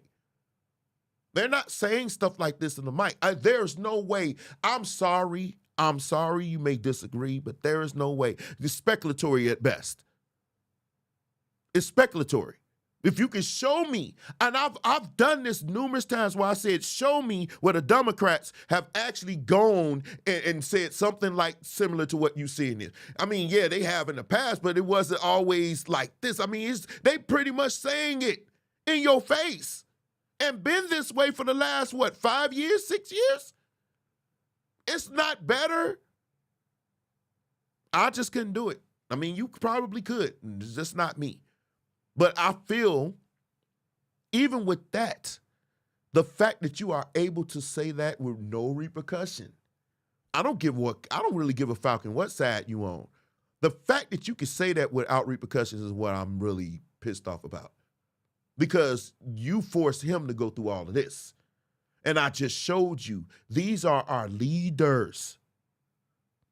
These are our leaders, our political leaders. If you want to vote for them and with them, fine. You and Marjorie Greene could probably y'all could break bread together. Y'all probably could. No, I don't think she would. But nevertheless, these are our elected officials. And if they are able to say stuff like that, then why in the heaven and hell are we going this hard at KYRIE? And my biggest issue is this. This is the biggest issue, and then I might open it up. Chris, if you want to come on here, that's fine. I'll send the link. I think you still got it. I think the biggest thing, the reason why we are where we are right now is because we have failed to come together on anything. We don't come together on anything. Because for every revolt. You can't tell me watching what you just watched was cool. And if you were in that audience and you laughed, then you are part of the problem. There is no way I'll be sitting there laughing. There's nothing funny about that. That man got up there and said that about you, and you out there smiling. I'm sorry. Do you hold the tiki torch with them before they go look for people? I'm sorry, I just can't. That's one of the issues I have. There's always a hawking mob. There's always one. There's always a couple that keeps us, that's saying they see the good in this. And yeah, you may not like the Democrats. I'm not too in love with them either. But when we going to come together to form something for us? Because obviously this political system doesn't work for us, does it? This doesn't work for us. But every time we turn around, somebody's happy to do that. And you know what? That's why they feel good to do it. Because if you notice on Fox News, every time they're ready to come for you, they don't send one of them. They send one of us. Stacey Dash. What's that other girl name that was with Kanye? What's her name? I forgot her name. What's her name? Candace Owens. They always send one of that because you are happy to do it. You can't say nothing about, now the LGBTQ is there, but the untouchables, you can't say nothing about them. And being honest, how you vote tomorrow is how you vote tomorrow. But at some point, we got to come together and make something happen for us, where they take us seriously, where nothing like this should be said without somebody having to give an apology and sit down with our leaders and give us $500,000. They should be able to sit down with us. That's what I'm saying. That's really what I'm saying. Yes, the two-party system doesn't work for us. First of all, it was never meant to work for us, but I get what you're saying. But at what point do we stop? I'm hurt that nobody defended KYRIE. Whether you like him or not. Yes, he did all this business. Y'all know I was with the vaccination and all that. I did a whole live on it. But regardless of how you feel about that, you don't leave your brother out there on his own. You just don't do that. That's the part that really driving me crazy. All these people saying this stuff about him. And none of them watched it. I don't like it. We need to find a way. Every way they can divide us, they can. We got people voting for Democrats and people voting for, I say I'm lonely. I mean, it's cool being independent, but I'm lonely over here because I'm not attached to either party, and I'm not going to defend any party like that. But the Republicans, the only reason why I'm really on them, because they doing they junk right here in your face. They not even trying to hide it no more. At least the Democrats, if they are, which I don't think it's that many of them on that, but if they are, they not doing it. They not doing it in your face. Because to do it in your face means something. That means we don't really give a falcon about you. We're going to tell you what it is. I mean, for crying out loud, man, if they set up a burning cross in your yard, would you go hold hands with them and say, hey, I'm part of you. We all together. No. I mean, I get what you're saying, that the Democrats is what I always call them, but I get what you're saying in some regards. But you can't show me that they doing this stuff, the gerrymandering. Not only are they saying they're doing it, they putting it in action. They got people watching the polls. Guess where they going? They're not going to their neighborhoods. That's just flagrant. I mean, that's the part that's getting me. Vote tomorrow. Vote your conscience. Vote what your conscience is telling you. I'm sorry. I just can't vote with people that say that stuff. I mean, now locally, I mean, the Republicans here where I live, they pretty straight. They not like that. They ultra conservative. What you mean conservative? They don't believe that men and men should be married. They don't believe that. I'm you know. That's what they believe. They conservative in that regard. They don't believe, of course, abortion is always going to be on the ticket. They believe you should have a baby, but they don't want to help you. I get that. I'm not with them on the Social Security part. I don't like that they try to mess with that. I don't like that they try to mess with Medicaid. I don't like that. I don't like that they try to mess. It's just, and let me go here. Since people like to talk about inflation, Research that I just did over the weekend, it don't matter who in office, this inflation thing is going to exist. It really doesn't matter. They're not, if you notice, neither one of them presented a policy to end it. Why? Because they know inflation is not the way inflation works. Inflation works because people need to spend. If they could get you to spend money, then inflation, would be okay. But the longer you try to hoard money or save money or whatever, that's not the way this economy works. This is a buy and sell economy. That's what it is. And there are many reasons why inflation happens. It's not just one. And one person can't be singled out. You can't single out Biden. You can't single out Trump. Both of them had their contributions or policies or whatever. It's so many things that can lead to this. You can't name that. You can't just put it on one person. So changing a politician ain't going to change the state of affairs. It's not going to change it. This is why I say that lady was dumb. Because you don't learn this in high school. They teach you this in college economics. You learn the different aspects of inflation. You learn the different aspects of why we are here. You learn the power of the dollar. You learn this stuff in college.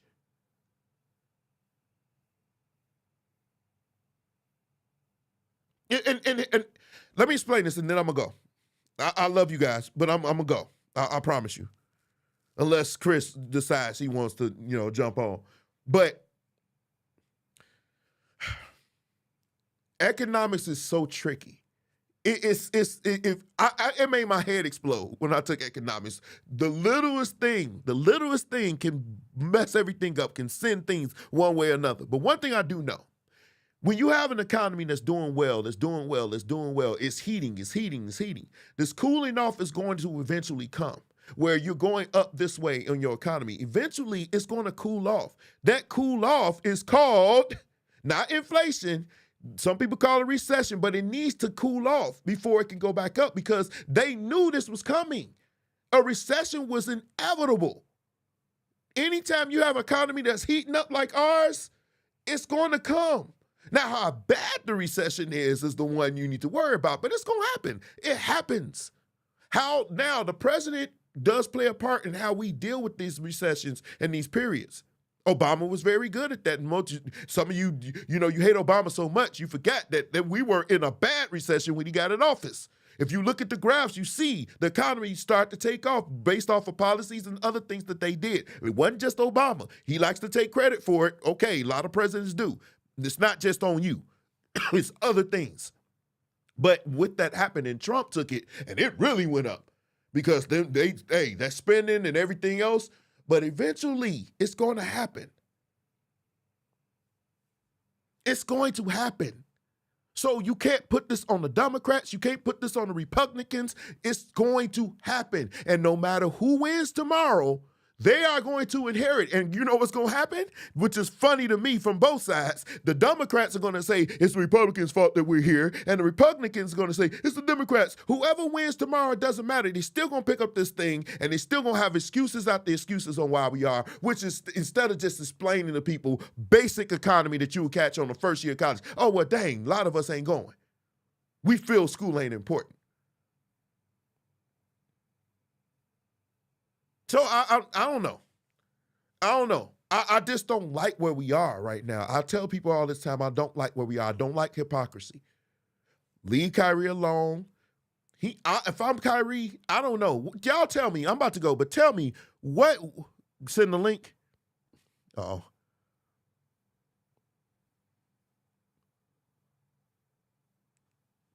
I'm going to send it to you. Here it comes, Chris. Pause.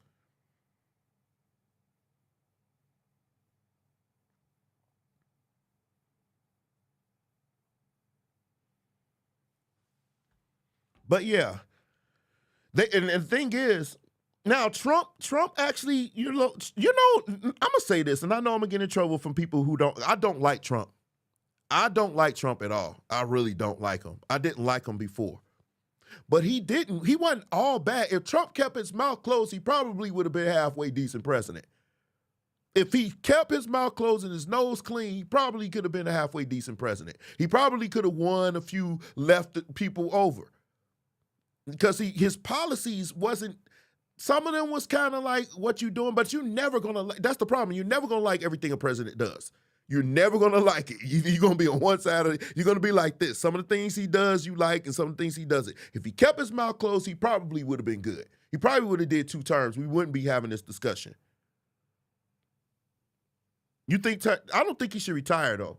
I don't think Kyrie should retire. I think Kyrie should do. I don't think he should retire. I just wouldn't do. I don't know if I can do what they saying. I don't know if I could do that. Because that's just like somebody saying, okay, if I see a picture that's saying Yahushua ben Yosef was actually black, and people got offended, right? And everybody in the movie that was untouchable, they were black, and everybody got offended. I don't know. What you think, Chris? What's up, man? I think you're on mute. I can't hear you. Hold on. Can you hear me now? Yeah, I hear you. There we go, man. I just switched computers. Like you kind of switched back to KYRIE right now. Okay. Because you were talking about voting at first, but now you're talking about KYRIE. I mean, go back. It's cool. Yeah. Well, yeah, just about the voting thing, man. I used to be kind of like you, where I used to really read into the agendas of the different policies. But it just seems to me, man, like what's going to happen is going to happen. Somebody in the comment section made a comment similar to, to like 2 horns on the same devil or something like that. But I do think it's 2 wings on the same bird. It's going to land a certain way. And it seems like I'm forced to choose between a thief and a robber because they look totally different. But at the end of the day, the results are the same. Mm-hmm. So one may be flagrantly like that, but I haven't seen enough evidence where there's enough. We'll say European, but you know what I would normally say. But enough European support on either side. And right now, there's a power shift that has to happen. Mm-hmm. And I don't know that voting is going to do it. Do you agree with me when I say we need to come together and have our own thing? Yeah. I think that's the only solution here. But in the meantime, I mean, somebody said that it's dumb to say lesser of 2 evils. But I think really because we fail to, we don't become active in the voting process until the general. We don't participate in the primary. We do no vetting. I was at church yesterday. The church, thank you for coming yesterday, by the way. Hope we played well. You saw I got kind of pissed off at one point. Oh, yeah. We'll talk about that offline. Okay. But I just feel like if politicians only show up to church during voting time, and usually right before the general. Mm-hmm. I think if we came together and we had an agenda, because we've shown we can raise money. We show that all the time. If we had an agenda and we had our person in there and we, like they do, and say, hey, we voting you in, this is what we want, this is what we want you to do, and we hold you accountable because, you here 6 years or 2 years and you be gone. You see what I'm saying? So I think if we came together and we had an agenda, I think we would be fine. But at the end of the day, we're voting, like I said, with lesser 2 evils. I just think one side is a little bit more evil right now. That's just my opinion. So you think there will be a benefit in voting? I think it's a benefit in voting once you've done your vetting. I think once you have the person the primary is for what you choose. I believe the primary is when you choose who you want to represent you. And the general is just making sure you get the person you want to in office against the opposition. I think we get in the voting process too late. We always getting in way after everything's done. So by the time we get in the voting booth, be honest. Out of the people on the ticket that you may see, how many do you really know? I agree. So we don't get involved. I think everybody on that ticket should be people that we chose. Okay, but so a lot of people say, well, you know what, on the presidency, it might not have that much effect, but if you at least vote locally and this kind of thing. But honestly, man, just no matter how you look at it, it seems like and it's the same thing. We know gas prices just went right back down, but right after the primaries, they're going right back up. Like you said, the politicians, they only come around when they want something or when they want to sell you this whole bill of we're going to do this, we're going to do that. But how many times do they actually come through on their word? You know what I'm saying? And how many times do we have to see that same thing happen over and over again till we say, man, this system just ain't going to work for us? Right. That's just why, bro, trust me, I was the voter. Everything, trust me, just like you. But I've lost a lot of faith in it. You know what I'm saying? I mean, and I can't really knock you for that. I can't knock you. Only thing I would say, at this point, I just fear what's going to happen if some people have their way. I feel like once that cage, that it's like, now that I know I can say anything about a certain demographic of people and nothing's going to happen, what's going to stop me from implementing policies that go against the same people? Did you know that, you see what I'm saying? They've already done the voter suppression. They've already done in Atlanta. Like, it's like laws that's put in place that they are actually going to put in place that actually directly affects us. Harder on crime, that's the scariest thing. Being tough on crime, I know what that means. Yeah, I know what that means. That Yeah. means people that look like you and I, when we get pulled over, it's like open season. Man. Because we automatically, where I live, I'm even more nervous because it ain't many of us here. Yeah. So that's the biggest thing for me. I think that's my biggest. Yeah. No, I'm totally. I remember when he said that, I was like, wow, he said that so openly. You know what I'm saying? I'm like, I remember racial profiling. I remember all that stuff. It was real. It did happen, man. So you can only imagine 3 strike rules and all of that. A lot of my family got hit with that. Family, friends, buddies, the whole 9, they got hit, and it was for real. So, and a lot of Democrats actually signed on that bill. You see what I'm saying? So trust me, they get no much love from me over here. Yeah. So I'm used to, which is weird. I find myself, like I was telling a friend of mine, I feel like I'm in a room screaming and nobody's hearing me. You know, I want us to be, I like being in the middle because I'm not going to fight for the maggot morons, and I'm not going to go all far over there with them crazy people over there that want me to, let them come and pee in the bathroom, but you gotta, I'm not on that either. So it's kind of difficult to be in this middle, because it's like we have no safe haven, because you either extreme or extreme. Right. And it's very, very, very, very difficult. But I want to ask you a question, and now we're finna go deep. Okay. So what, with KYRIE in that, did you watch the documentary? I did. Okay. You spoke the Hebrews to Negro, right? Yeah. Yeah. Okay. Okay. What inaccuracies did you see in that video? Well, we could talk about the Holocaust thing. I think sufficient evidence has been presented as to the validity of it. We do know that there was a major world war going on at that time. So we do know that it wasn't like the world, Hitler just said, hey, we just want to come against all the, Jewish people and just try to exterminate them. That's not what happened.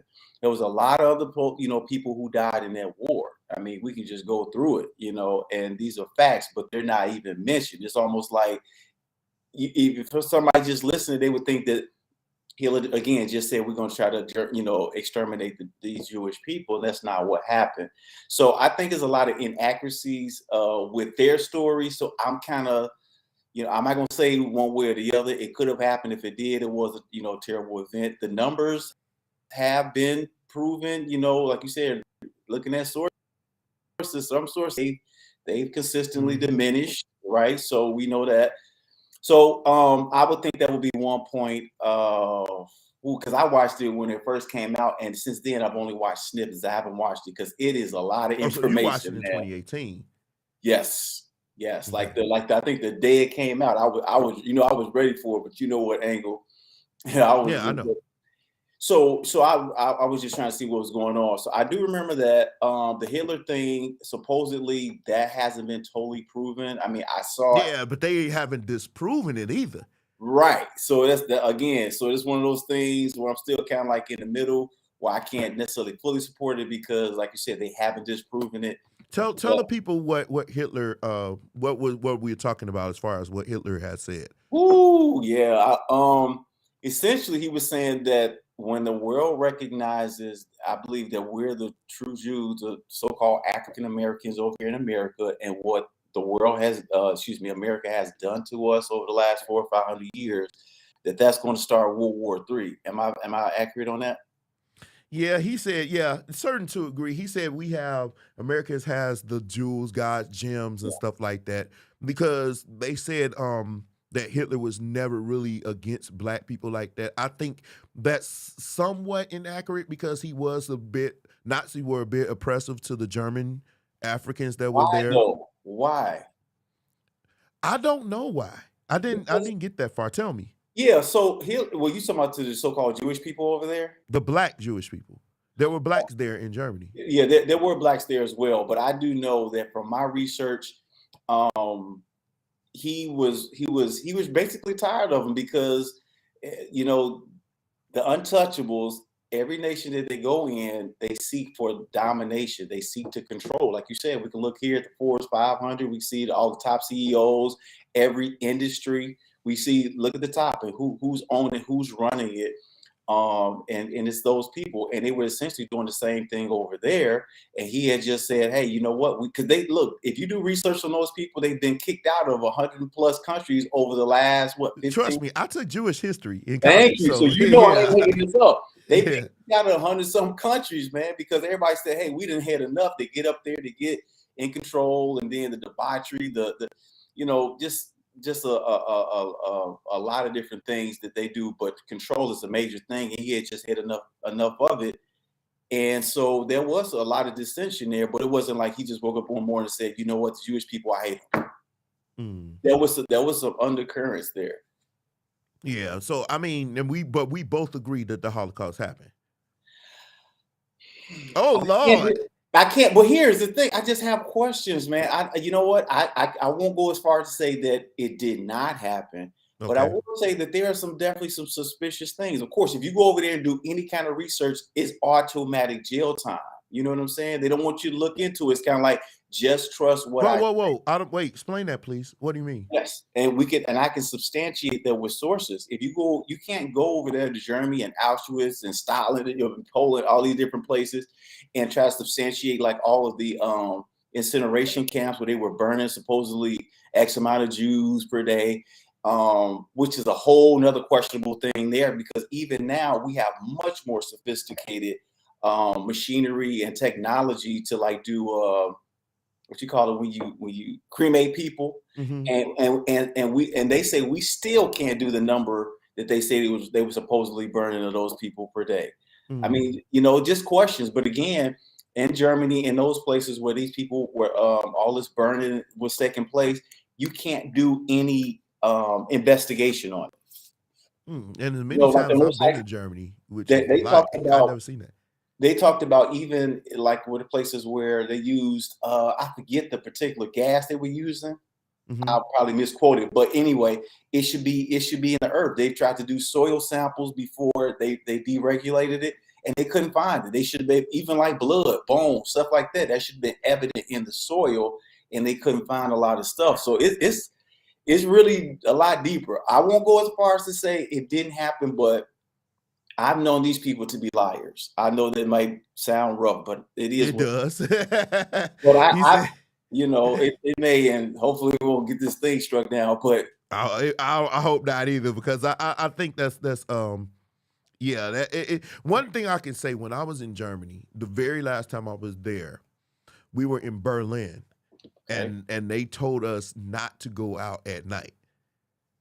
That's what they told us. They said there's still an element of people here that don't necessarily care for you guys. So I mean, so where did that come from? You know what I'm saying? If they don't like people that like me, or is it because we were Americans? It's because you're something else. And the Bible says wherever you go, people are not going to like you. We won't go there today, but I think that's the reason. Okay, that makes sense. That makes sense. So do you think KYRIE should actually? I don't like it because, I used to be a Hebrew Israelite. Yeah, I used to be, right? So even in learning that, a lot of that they taught me, a lot of stuff that I learned from them, I never moved away from. Okay, I never moved away from, the ability that they have to research. I never moved away from that. I actually love the fact that I became a better Bible scholar because of that. You know what I'm saying? Because of what I learned from them.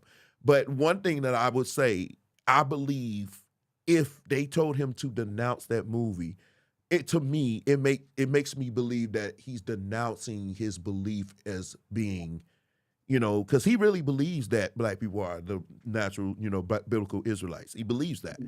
And I believe if they tell him to denounce the movie, in a sense, that's the same as saying that I'm not that and you are. You know what I'm saying? So to me, I think that's a little bit too far. I do too. I think that's too far. And I think that's a demonstration of power and control. And again, when you start talking about certain things, they bark at it. I mean, you could have done a twerk video tonight and they're not gonna pull it down. You can get it there, you can talk about all our women hoes and say this, that, and third, talk about the most egregious things, and it won't cause you any problem. But you say certain things like that, now we got a total issue. You can identify as a giraffe. I mean, literally, I can see articles of people trying to identify as elephants and dogs and everything else, a goldfish. I mean, it doesn't make sense. But you can identify of the exact opposite sex, and you have the right to do that. But then you say, "Hey, I believe I'm this." You can say, "Hey, I believe I'm Muslim." You can say, "Hey, I believe I'm Buddha." Yeah, I believe I'm the reincarnation of, Mary Magdalene. It don't really matter, and that will be totally fine. But you say, "Hey, I believe I'm this," and now you cause an uproar. Where to me, that's very suspicious. You could talk about the president. I mean, he's been degraded, whether he deserved it or not. You can talk about any president to the highest level, right? Right. And the freedom of speech. But again, you say, I believe I'm this person, and now he has to go through all this. And he didn't even say that initially. I like the fact that you pointed out he just posted the DVD. Yeah, he did. And I also showed the stuff that people post and they never get pulled down. And it's becoming more evident that certain groups of people can be attacked, like Muslims. You can say anything about them and nothing happens. I mean, the dang president got in the mic and said he's going to stop them from coming to this country, and nothing happened. No, I think that's my biggest issue. Like, you can say whatever you want to say about certain groups of people and get away with it, but the untouchables, you can't even say I don't even like my pickles kosher, and you gonna get lit up. And I think everything. Now let me ask you: do you believe when I said that it's becoming more and more difficult to define what anti-Semitic means? Yeah, I think it has always been very troubling, very difficult. It's vague, right? It's almost like again, another control mechanism. They can say anything you say is anti-Semitic. I say it's this. They moved the goalposts. That's perfect. That's perfect. Is it goalposts just constantly moving? I think that it makes it keeps them in control, because they can, again, kind of keep you guessing at what it means and penalize you for is what I'm looking for. That's what they did with him. And he said, "Hey, I believe I'm this," and you said, and now it's anti-Semitic for you to say that I believe I'm this person. Thank you, because I was looking at that comment. I was going to ask you, could we bring that to surface? Because I don't think that's true, Nancy. I don't believe that that's true. Black people are the most people on the period, and I think is that to our detriment? It's been to our detriment. Absolutely, in my opinion. But that's still the reality. So these people, to do what they have done, what we know at least these 400 and 500 years, I think that shows that they're cut from a different cloth. Something is different. We don't have to get into why, but something is different that they were able to do what they did. And I found out about my ancestors tarred and feathered. My father tells me a story. He's from the South that he heard coming up, and I'm like, again, I think for them just to do this, I don't believe that we publicly. That's the thing I think people are missing. They could have done this under wraps. They could have did this offline. They could have said, okay, if you do this, you do the training, you do this. When have you ever had to post your psychiatric or your training, your special training online? Right. I mean, I just think that this was you remember the movie Roots? Have you ever seen it? I did. So you remember it was one part that sticks out that makes me this. It was one part he was standing there and he said, "What is your name?" Right. And he said, "Kunta." And then, here come the lashes. Yeah. So what is your name? Yeah. Kunta. And he kept doing it, and eventually it broke him, and he said, "Toby." to me, that's symbolic of what's happening here. To strip, I feel like it's a stripping, it's a reconditioning. It's to say, no, you are not this, you are this. We are people, man. And so that's what makes, to be honest, that's what makes my brothers and sisters, Hebrew Israelites, and the people that, biblical Israelites, they feel like they biblical Israelites. That's what made it so compelling, because we one of the only people that had to go through, if not the only, you would say only, they have to go through this where your whole thing was stripped from you. Yeah. And you know nothing of you. And here's the crazy thing.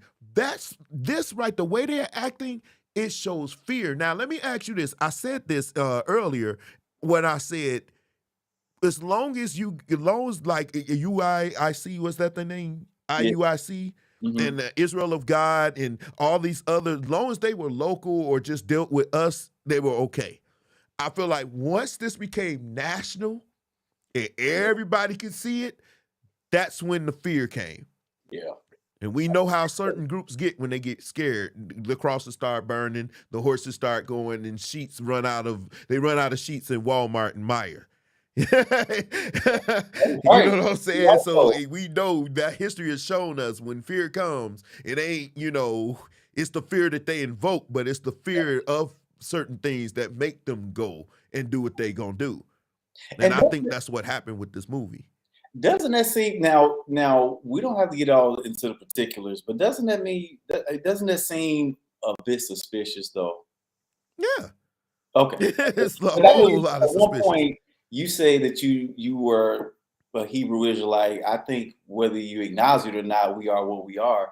But for whatever reason, you decide to pull away from it. But things like that, like you said, it's very compelling. You know what I'm saying? They only teach us 400 or 500 years ago, you came over here as a slave. Well, we were something, regardless of, you know what I'm saying, what your beliefs are. Right. We were something, and we know nothing about it. So, yeah, I think actually, I think the thing that was getting me is I was conflicted. I'm still conflicted about, the finished work of Christ. That was the thing that pretty much kind of messed me up with that. And some people couldn't reconcile some of the questions I had with some of the things that you're supposed to do. Like certain things we can't do. Some of the laws we can't keep because we're not in Jerusalem. You see what I'm saying? So nobody were able to reconcile these questions that I had. But I'm going to be honest with you. Watching this documentary, see, I'm science. That's what my degrees are in, science. You know what I'm saying? So I deal with facts. I deal with things that you can prove. You see what I'm saying? Those things move me. When I was seeing that stuff, and trust me, the second time I watched it, I did like I did the Bible. The last time I read the Bible, I actually had everything with me. I read concordances and everything else, because I remember my friend who was a Hebrew Israelite, he told me, y'all read the Bible wrong. Y'all just read this Bible just like this. You're supposed to actually study it.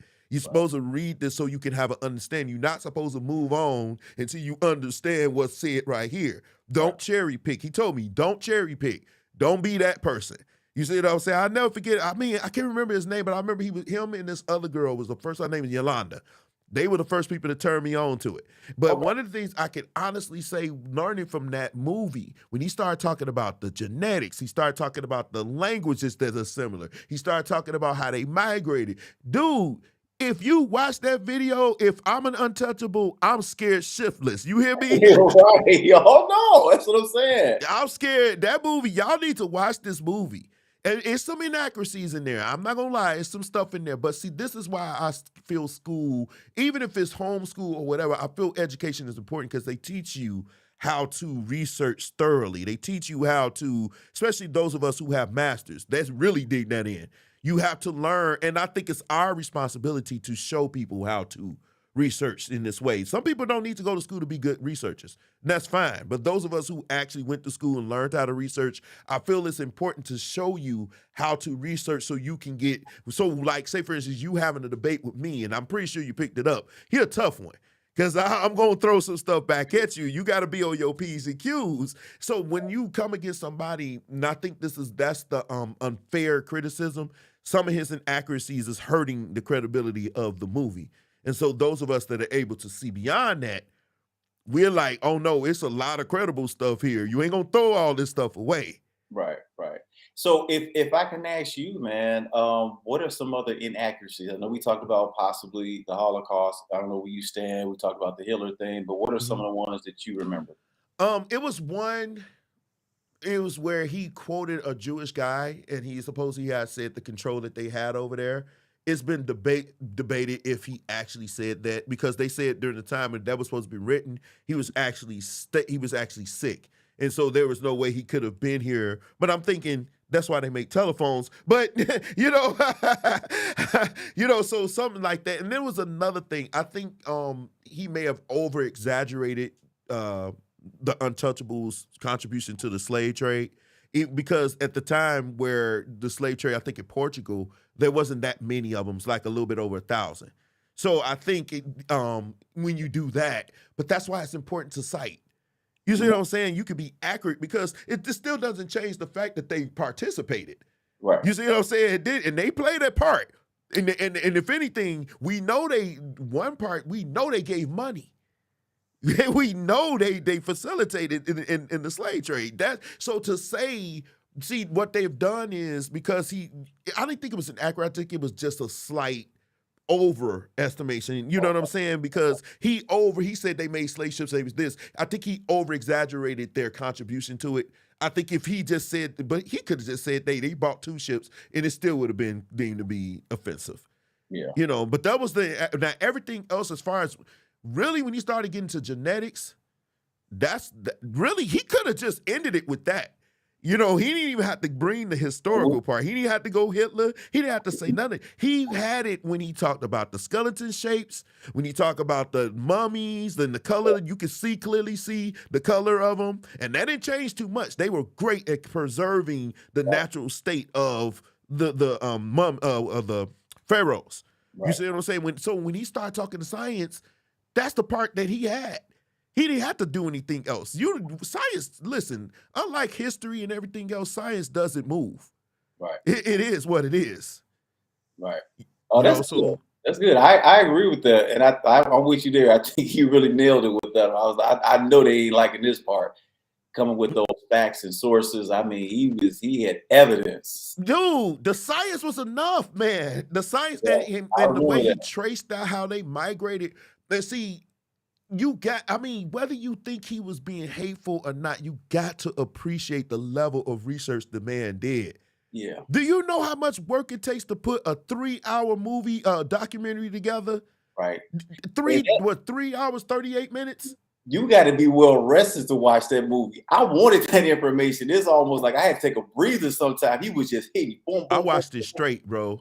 To be honest with you, I had that same fire that I had when I first was presented the information. The thing that got me into what my brothers and sisters over, them was in Milwaukee, they gave me this book called Pagan Christianity. You remember that book? I don't know if I've seen. Oh man, yeah, it's called Pagan Christianity, bro. When you read that book set me off, because it was all that stuff was true. So when I talked about sun worship, my last live, my friend Jason jumped on. Dude, that stuff is that stuff you find. It's 100%. It's almost scary, you know. I mean, for crying out loud, how you think? It's amazing to me, and we are going to have that live, by the way. But it's amazing to me how you think about it. We are singing CCM song in black churches. You see what I'm saying? You were there last night. We did CCM songs. It's just that easy to adopt another culture's belief into your own. So yes, sun worship is no different. So hey, we gonna have that live. But yeah, I think it's tricky. But one thing I will say this, and I'll let you have the floor. But the devil's crafty. The devil's crafty, and I believe he doesn't. He preys on our ignorance. He preys on our lack of knowledge, and you may disagree, but it's the willingness to remain ignorant that he preys on.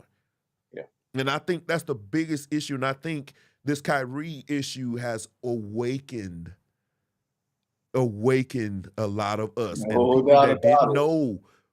Forget the people that knew and just said, I'm not listening to these people.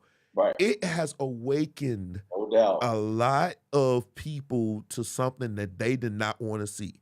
Because it's crazy. I mean, I was having this discussion today, and people that I thought was in church is asking me about Hebrew Israelites and what do they believe and what does it mean to be one and everything. And I'm like, wait, hold on. you just finished telling me speaking in tongues. Now you asked me about Hebrew, and I'm glad that I know, of a lot about it. But I mean, I was like, and I directed a young lady right to a page that's on Facebook. Yeah, my friend's church. I think it's Israel God or something like that. I directed to some pages, and I told her, go listen to them if you're interested. I'm not gonna persuade them. I'm not gonna do that. I want people to find their own path. You know what I mean? Yeah.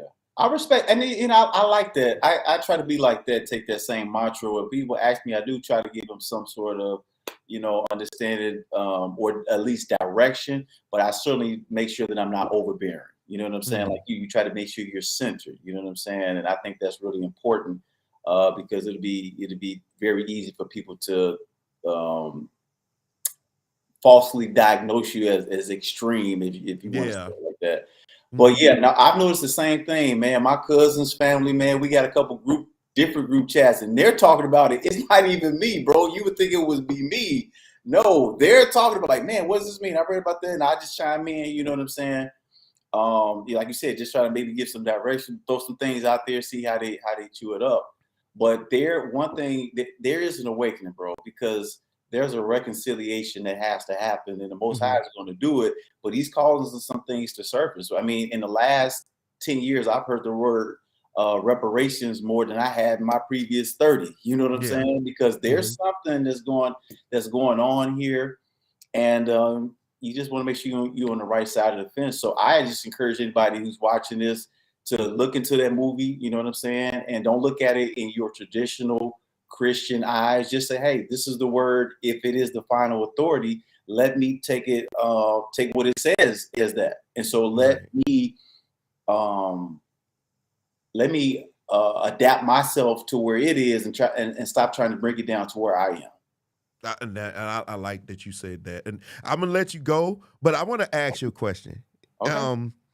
When you come, and like I said, it was so good to see you last night. I like the fact that you show up, you listen to, but how do you, with knowing what you know, how difficult it is to come to a church and listen to something that's something that you may not agree with? Because it was one point where something was said and we caught eyes. Not without going into what was said or whatever, but how do you deal with that? How do you, when you come to a church, because I'm pretty sure you grew up in church, right? Yeah, I did. Yeah, so how do you reconcile with something that you know to be contrary to what you accept now? Well, honestly, I'm very selective of what churches I will go to for whatever reason. You know what I'm saying? That's the first thing. The second thing I will say, I do have much respect for that particular speaker. Okay. You probably don't want to say names, so that's fine. Yeah. So I would definitely say I have much respect for them. And I would say this, I actually pray for them because they teach well on so many other things. This is just a part that they need to get. They just need more understanding on this. Because I remember when it was first presented to me, man, I was like in my early 20s, and I had that very, just give me Jesus, love, love, love, love, love. I need Jesus, and I do need love, but there's more to it than that. You know what I'm saying? And this brother was very diligent. He wasn't overbearing. He would just say, hey, man, look at this, reading this, reading this, reading this. You know what I'm saying? And I rejected it. I never considered it. So I know, but the second time it was presented to me, I was in a different place. So I pray for them that they get to that other place that I was at, where they can be receptive to the word openly and not just try to make it fit their preconceived notions. Yeah, I think that's the biggest thing, because I'm sitting there, I'm like, man, and I know, I'm like, because we call eyes, you looked at me like, and I said, I'm definitely gonna hear about this, man. I'm definitely gonna hear about this one. But I know one of the things is, it's kind of crazy how, you and I have this bond here. I would love to break bread with you on a real tip. But it's like we connect on a way, like we both got these minds that want our people to do better, but we also see things the way that they're and it's slowly but surely, like I'm listening. I got some other friends that are Hebrew Israelites. I mean, I respect you, really, because we had our debate and you was in there. But it's like I'm seeing these things and unfold. I'm like, nope, not. But y'all, one thing I can honestly say, people. Like he said, watch that movie, documentary. Watch it with an open mind. Listen to what the brother's saying. Listen to what they are saying. There are a whole lot. It's gonna mess you up.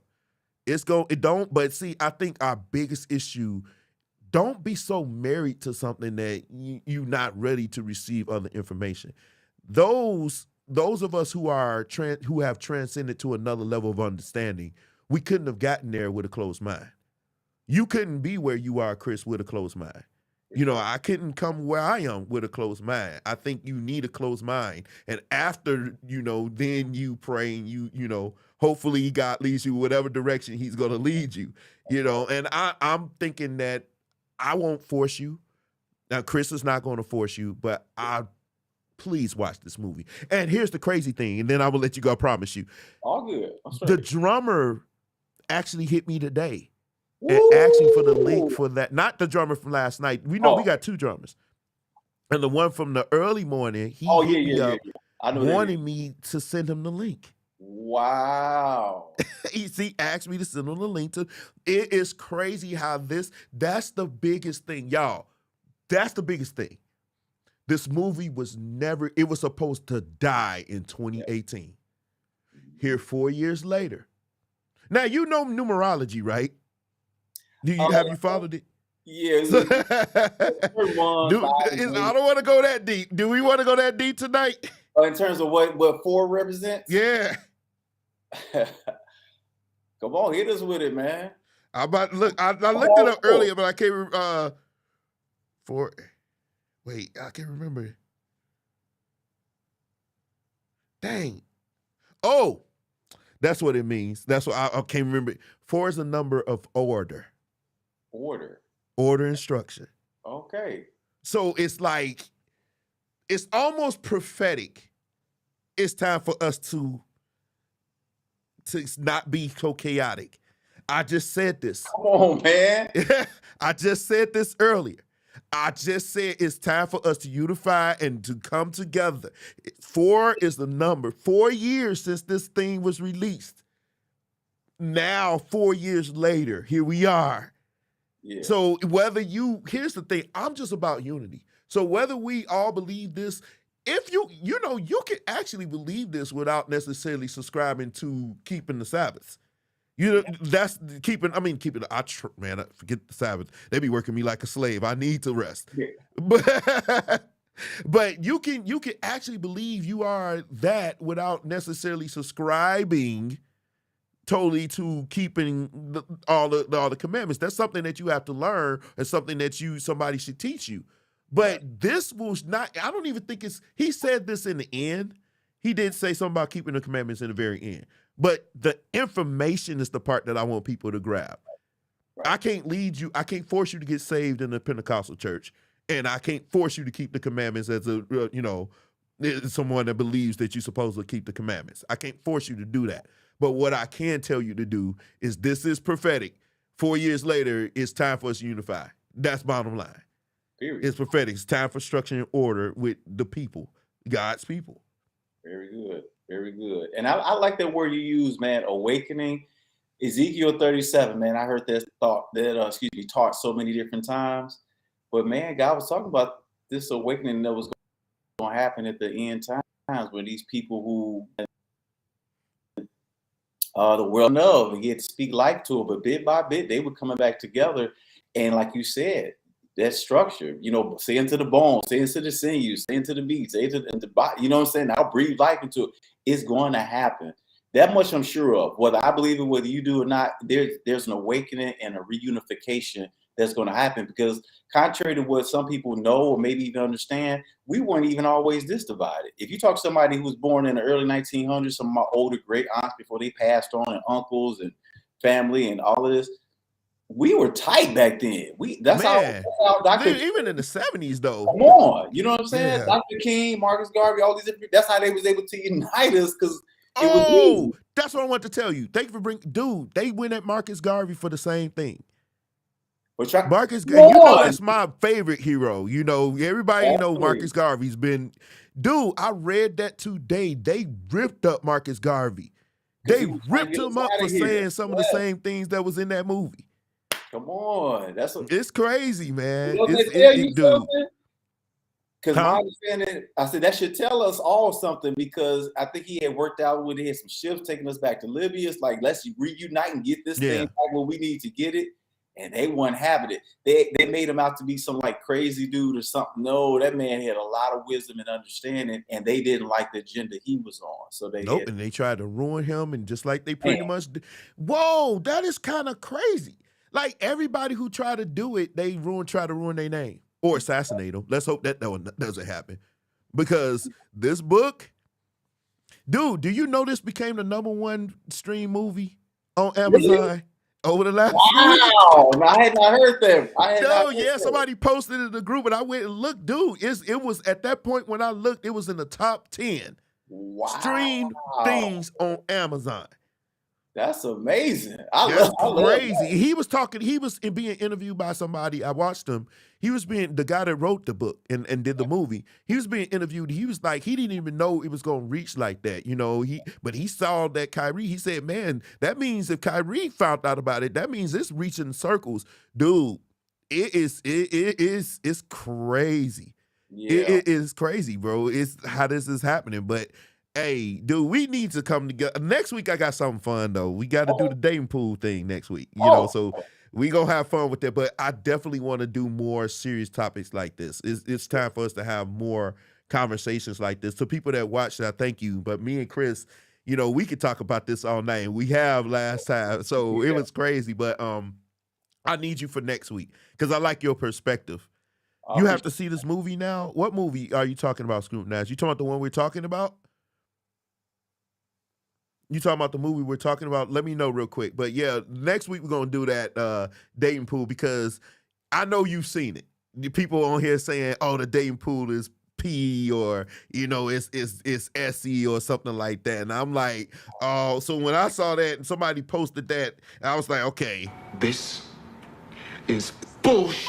So I know next week we gonna really, really, really dig into it. I think Scrutinize was actually on the show where Business Talk did it, but we gonna do it. We gonna do it big, man. So we gonna have a battle. I want my friend, you know, Trina.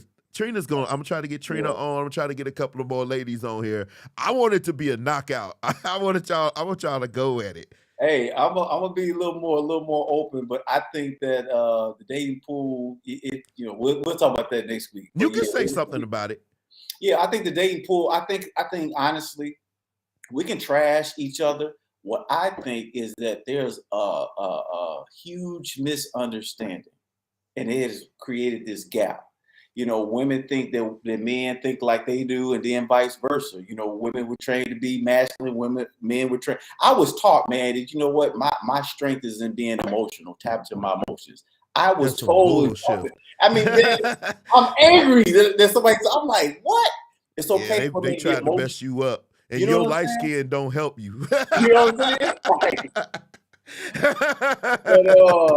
But, we can talk about that, but we want to already rip that drummer up for that crap earlier. But yeah, it is. I agree. And I did a whole series on that, talking about the divide between us. But I don't like that people are saying the dating pool. I want to bring attention to that dating pool because it's not just the dating pool, and because there are many different types of pool. You may be swimming in the one that, and that's where you belong. Ooh. Yeah, no, that was good, bro. That was good. It's not just one dating pool because I'm telling you, I'm gonna be honest. I was talking about this earlier. Once my level of competitiveness and once my pay grade went up and everything, my dating pool switched.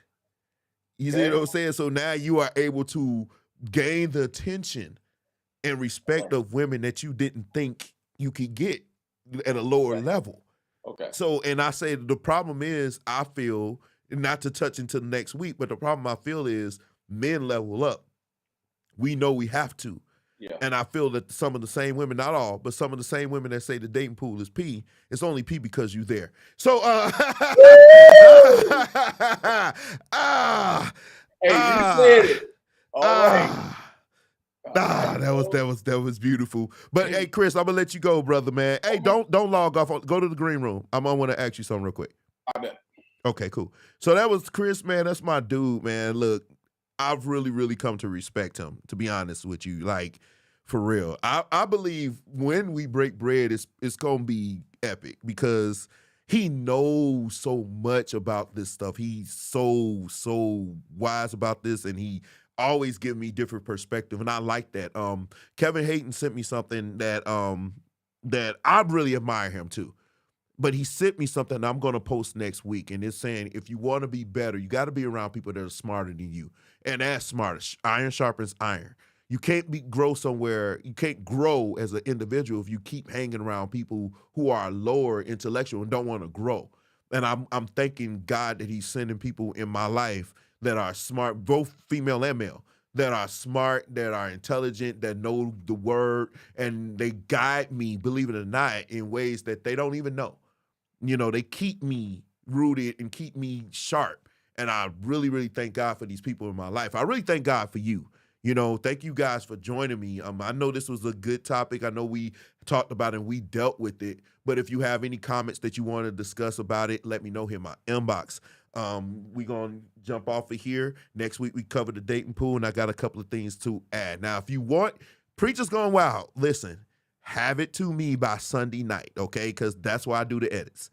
Okay, now you know, spread the word. Those of you who send me, because you guys send me stuff, and I thank you so much. But have it to me by Sunday so I can have it edited. You know, I can't just take it. It's the way that I go about presenting it for you, okay? And it takes time, okay? So by Sunday night, it gives me time to finish the show for you, okay? But I love you guys. I'm about to jump off of here with my music track at. I'm not going to play Kevin Samuels tonight. I'm going to play my music. Should I play my music? Yeah, I'll play my music. Anyway, I love you guys. I'm about to jump off of here. I'm about to talk to my friend for a little bit, and then I'm going to go to bed. Probably eat some vegetables. I need to eat more vegetables. That's what I want to ask Chris about, this dietary thing, see if he can help me with that. But anyway, I love you guys. See you next week, and 8 o'clock, dating pool. It's going to be fun. Take care. Bye.